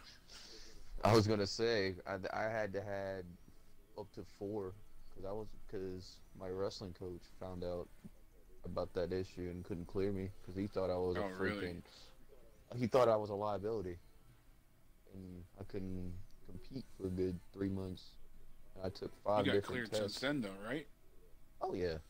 I mean, since then I got cleared around Christmas time, but by the season was half over, I couldn't get my varsity letter, which I busted my ass all year to get. All right, we're live on Twitch now, guys. Come on over to Twitch. And then I tore my MCL 2 months later. Twitch.tv/Joe Cronin JCS. And then I gotta get surgery on that, and yeah, life's a fucking mess. Amen. But they gave me my singlet and shit, and I got a bunch of newspaper clippings of me, so that's the next best thing to a Letterman. So, hey, you know in your heart you made it. That's what matters. Oh, fuck yeah. Dude, all the cheers got reset, so there you go for that. That's good. Let's see. Are we starting this game, or are you still setting stuff up? No, I'm ready to go. I'm good. Arushin Chu, thank you for that donation earlier about Peyton Royce. We did play that on the air, so okay. I was worried we didn't. I'm good. Yeah, no, we addressed that. We said Peyton Royce over Billy Kay. She's fine herself, but Peyton Royce all the way. Yeah, I agree. I think she's more of the star than Billy. Yeah. I just like Peyton Royce's. I honestly. I hope they don't split them up. Dude, I like Peyton Royce's wrestling. Like, I love how she sells and stuff. She moves really like fluidly, with like very agile. I like how she. I don't know, man. She's just very smooth in the ring. Like, she reminds me, not quite, but like a little bit of like a female, Shawn Michaels. When somebody can just move very, I don't know, she can get punched and she can kind of throw herself through the ropes and fall. It's the way that she executes in the ring. I don't know. I just like the way she. Everything connects. Yeah, well, right? I don't know. Like everything kind of flows. I'm not sure that she's the best. I haven't watched her recently, but that was something I thought about her like a year and a half ago. I have a question. Do you think they could both survive separately on the main roster? If that time were to come. Both? I don't know. Because they were both drowning in NXT before they got put together. Yeah, that's my thing. At least now, if my memory's I think correct. Peyton Royce has a new sense of confidence. I think she could, but I don't know about Billy. You know what it... I think she needs... Well, you know what it is, though, is that in NXT, you know what I mean, a lot of times they're not going to have those epic matches like some of the other... They're not like in an advanced wrestling ability like some of these other people, but they're perfect for the main roster because they wrestle like the classic, WWE style. The same thing with No Way Jose. It's like he's not going to have a fucking... I give him a month. The thing with Adam Rose stuff, putting that train behind him, that fucked him over, dude. He would have been fine if they just didn't put that fucking Adam Rose train behind him. Now he's stereotyped. So stupid. Yeah. Anybody who doesn't know No Way Jose. You want to go to the apartments? Sure, let's go now. We might have missed it, but let's try it. No, we'll be good right here. No, I mean, I don't mean we'll miss it. I mean other people will land there before us. Yeah. Jake, you are so far to the right, my friend. Yeah, we might be fucked. That's alright. I'm gonna cut over. Say Cronin is way to the left, and Joe, you can land at the school. 2 shoots below you. We'll be alright. I'm sure there's gonna be a bunch of people Yeah, in the school. That's why I said we'll go to the apartments. Yeah, I mean we're probably gonna be last there though. 3 shoots. There's a whole squad. I don't see anybody at the apartments yet. No. I see a bunch of people going. There's people there. There's a guy right in front of me. I see one lower than us. Yeah. And there's, where's he going for? 2 in front of me by you guys. Oh fuck, we're fucked. They're all gonna land in the same building. Right by you. All right, they're going to that. Yep, one, I got this other one. Over to here. Jake, I got the one. Don't go to that back side. right one that I marked. Get guns, obviously. I saw 4 shoots land behind me, so watch out there. Where they're at the school. Got a painkiller. Of course. No gun. Fuck, I think someone's in this building with me. Red dot, bandages. Yeah, there was 2 that landed by you, Joe, so watch your 6. I figured we'd try and get a warm up, you know, but It's all good. Yeah, yeah. It's always kind of. The first game I played all day. Is that you on my building or no? I'm not. I'm below. I'm on the other building. Oh shit. Like the one far ahead of you. Yeah, you're on the one across. All right, so that's not you guys.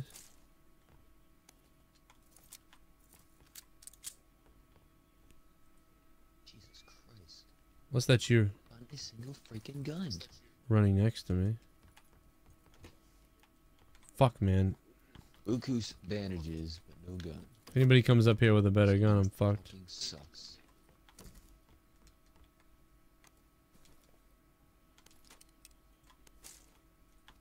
You know what? This game. And the horse it rode in on.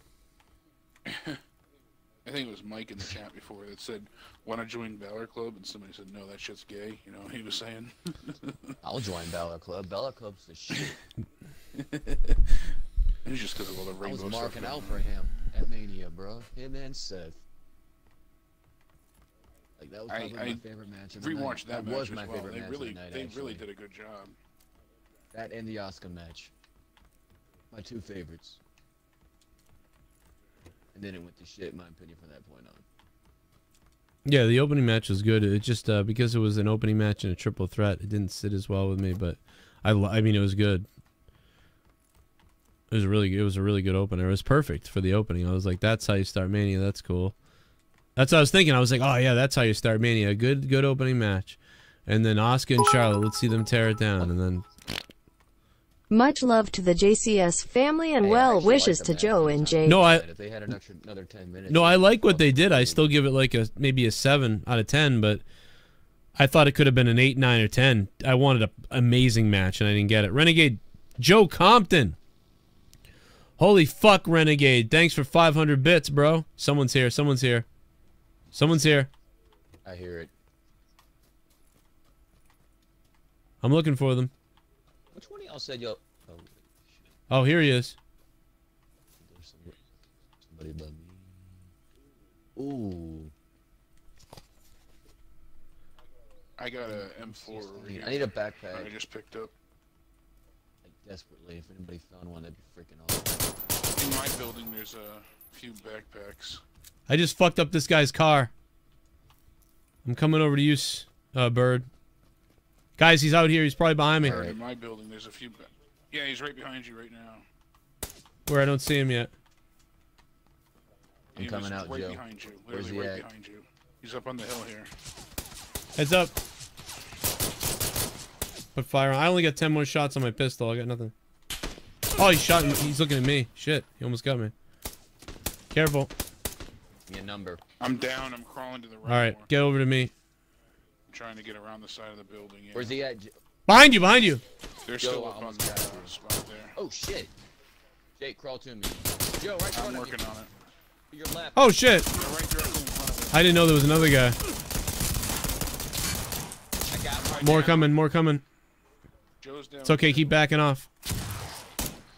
You got it. Yeah, I'm backing up in the corner here. Come here.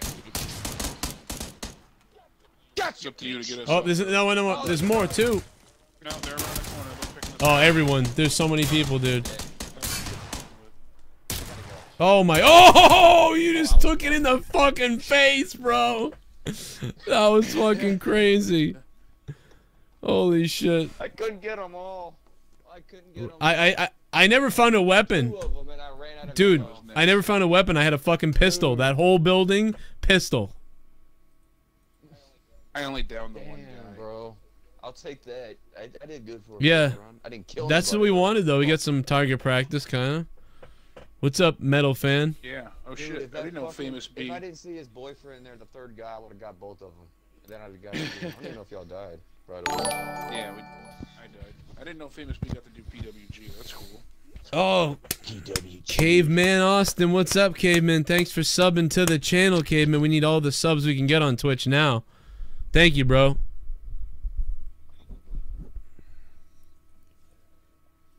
Are you on Twitch? Yeah, Oh, Seth's still on entrance YouTube. was badass. With the blue Hey, eyes and everything. With the Famous fire. B, are you still, are you in Mexico? You in Mexico? He said he's leaving soon. Ah, okay. Shout out to Famous B. He's been here all night, man. He actually got me to watch Lucha Underground, so yeah, shout out to him. I got me in dead That's the serious. shit right there. No, my roommate Gino is a huge Lucha fan, and he actually told me about Famous B, and I didn't know who the fuck he was until I seen him on Monetize This that many weeks ago. I was like, oh, so this is that fuck he told me about. And I looked up his matches. I was like, okay, now I know why you I'll like have to this check shit. it out. Yeah, really. Yeah, I'll have that's to check it basically out. what I said. Dude, Lucha is great. 2011, 2012. I'll go back and look for it. Dude, they were in New Orleans, and I almost fucking. They weren't in New Orleans. Who the fuck was in New Orleans 2 days before Mania? Was it ROH? Ring of Honor. Yeah. Everybody was there. Everybody. What's I up, was supposed Zach? to go to that too. Yeah, somebody. Yeah, Famous B said he should be around Friday if you'll have him. I said I think you got an open invitation permanently. So. Yeah, come jump on Friday, man. We're gonna have a. I don't know if anybody knows this, but I announced it the other day that because I feel bad that I won points in the bank. I feel like I actually thought when I did that I wasn't gonna win it. You know what I mean? I thought I would help the show out. I could get some points, you know, and I really didn't plan on winning it, and I did, and I feel like that was wrong. So what I'm doing is I can't take the points in the bank away from myself because that would be an insult to everybody who donated to me on Monetize This.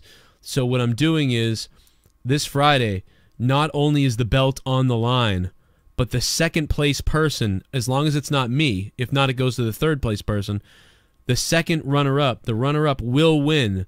A second points in the bank is up for grabs this Friday on top of the Monetize This championship that's on the line this Friday. This Friday night is going to be one of the biggest fucking nights as far as that goes. Plus, we have a lot of funny shit planned for this Friday night on Monetize This that will probably happen right here on this Battle Royal Battalion channel. Making sure I heard you correctly. You're if second place, if not you, let's just say for example Ken or JB won. JB would get. That's funny, bank or Justin something. winning. Yeah, I know, right? That's why I use him as an example. Yeah, it could be amazing. I would wait till. Bad. What's up, Harold? I'll try to kill someone. Sucks Killed 2 people yesterday. I gotta work that Friday night though. I'm gonna watch it. All right, where do you guys want to go? We're gonna cut straight across the middle over like Pachinki. It looks like. We can kind of go like if you guys want to land somewhere, we can go up here. We're going far down. Like we're going down, so we can wait and go to the power plant. I say go pier. I want to say be weird. I say go to the pier. I'm down. You down, Joe? There's gonna be a lot of people there. I think. Let's go there. Fuck it. We'll get a boat. Let's get a boat. No, let's go there. Go, go, go, go. We'll get a boat. I already jumped. Yeah, yeah. We'll get a boat and we'll go over here. Be fucking awesome. Head for the boat. I'm not. I see a boat. I think. No, there'll be a boat. I don't know. There'll be one. There'll be one. We'll go to blue after. It'll be awesome. It'll be right to the right of the bridge. See the bridge? The boat will be right to the right of it, the pier. Most likely. There's some people landing in the first cluster of buildings. That's cool. Yeah, there'll probably be a lot of people here, but fuck it. Where's the boat though? It hasn't spawned yet, but there's gotta. It's usually right here. I haven't even seen a. Oh, I see one, but it's way over there. Ah, fuck. Oh, Yeah, Jake, be careful there. Oh shit, people are landing on My it. left, behind you. Let's go to the one behind us, because people are getting the other one. Fuck, they took my idea, the fuckers. Fuck, I wonder if they're gonna go to where I want to go to. That fucks us if... Bastards. Keep an eye on that boat, if anybody can see it. Be careful, there was a chute that landed right within your vicinity. Oh, okay, I found him. Never mind. Grab the boat if you can. Big building. I'm coming to you, because I don't feel like getting shot.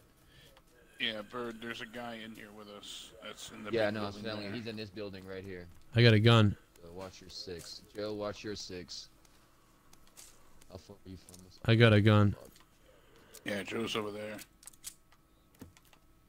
At least I got a gun. I don't know what's in that building. Yeah, those guys took the fucking boat. I'm in here with you, Bird. Those fuckers took my idea. Close the doors behind you. Yeah. Fuck. Shit, found a med kit. You got a backpack? Take. Here. Change of plans. Just take the houses. We're not gonna get a boat. Fuck it. I'm over here with a pistol. Damn. I ain't got I got shit. a pistol with 15 rounds. Jake, I you want know to for raid a this fact building? there's- Because I'm about to throw the smoke grenade that I got. Yeah, let's go and try and get this guy out of here. We'll go right up the stairs. I'm gonna cut around the back. I have no Someone's guns, driving a so- car over to you guys. Oh shit! There's a guy coming, you guys, with a gun. I'm coming with you. He just hopped over the top of the roof. I just put fire on him. Oh, great. Where is this fag? Where are you camping? I'll take the freaking flashlighter and bandages. But Jesus Christ, bro. I'll take the helmet too. I got a gun too now. Be careful, guys. People are coming towards you. Joe, what do you got in that house by you? That's me. Oh shit, who? Someone's coming towards you guys, maybe. I'm on the... Like finding sights and other shit. Hi Joe Impact. Can suck Oh, Vince Russo cock. Caveman Austin, thank you, bro. Fuck Impact. Fuck you, Impact. Alright. Joe's with us. We just gotta get down and go. There's a bike coming towards you guys. I don't know where he is. Yeah, I hear it. There's people directly across from us, right to our left right now, so we gotta move. He just run out here! Right over there. How the fuck did I not shoot him to death? This game's a bust. He's over here with me. Joe, you got another guy right by you. On feet? Oh yeah, on feet. On foot. I knocked him down. Knocked one down. I'm out of ammo. Run out here, Bird. Run back to the beach. Here you go, Jake. Get it. I popped him. I'm down. It's alright. Go. Kill him, Jake. Just Kill him, Jake. I'm gonna revive him. Watch around. There could be two others. I took one out. There you go. Yeah, baby. Fuck them. Pistol worked on both of their ass.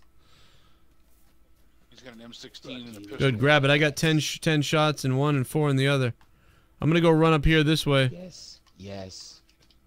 What does an M16 have for ammo? 5.6? Yes, give me that shit. I'm gonna go see if there's more of them over there. There's your kill, motherfuckers. Let me pick up. Is there any health shit here? Yeah, he's got 3. Another one coming. Another one coming. Two. Go. They're coming fast. I'm healing up. I'm coming right to you right now. I'm out of ammo. Cover me, Jake. Oh, you're. I got 5 rounds left. Joe, back up to me more. Whoa! Shots fired ahead of me. Yep. 290.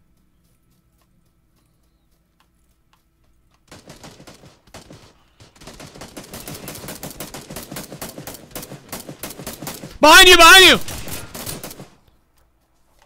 Behind you, Jake! Behind you, Jake! I popped them twice. They're gonna kill me. They're coming though, Jake. There's another guy coming after that guy. There's 2 guys coming.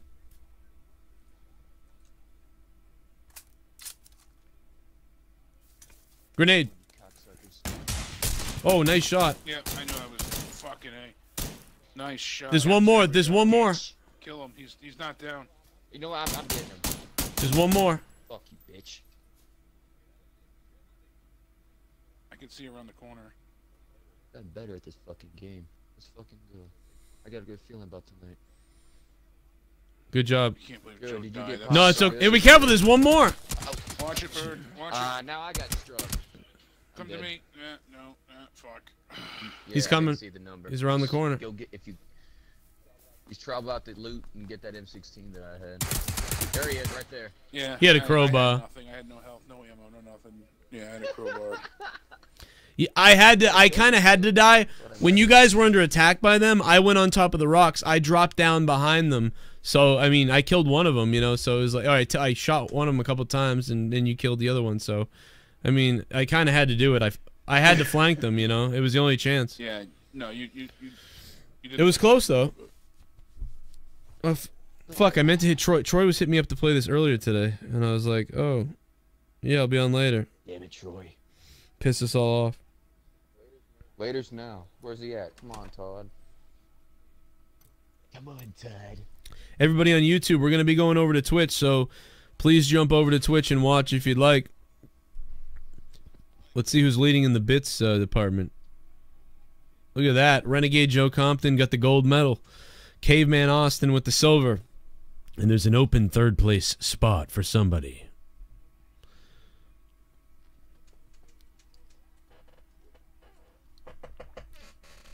Fuck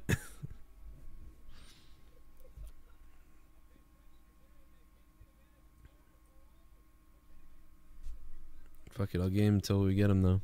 Can you hear me now? Yeah, I can hear you. Did they really just fucking do that? I know you guys can. Chat said they couldn't, but maybe. We'll see. What?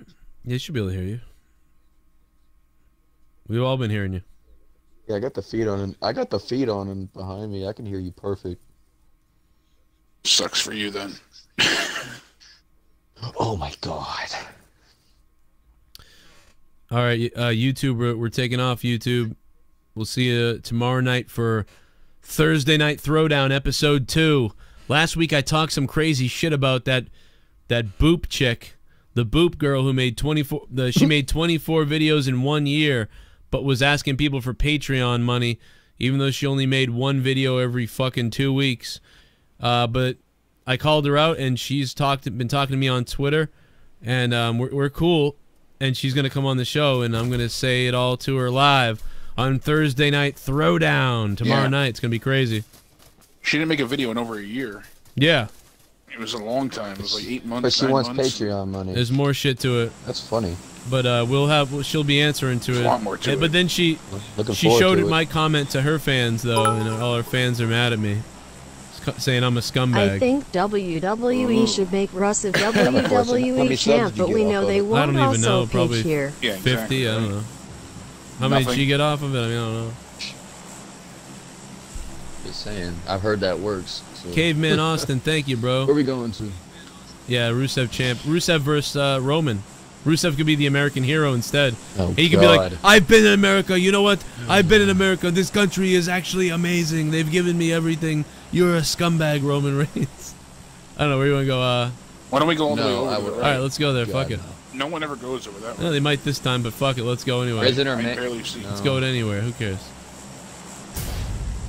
You want the mansion, or do you want... People usually drop at the mansion. I figure it might have a shot. Or prison. No, prison's down low. So. That's on you. What do you guys want to do? I see one shoot in between you guys. And he's heading towards it. He can go that way. Everybody always goes Jake's to the mansion. going left, I don't usually Joe's see going people coming right. out here. I'm going with Jake.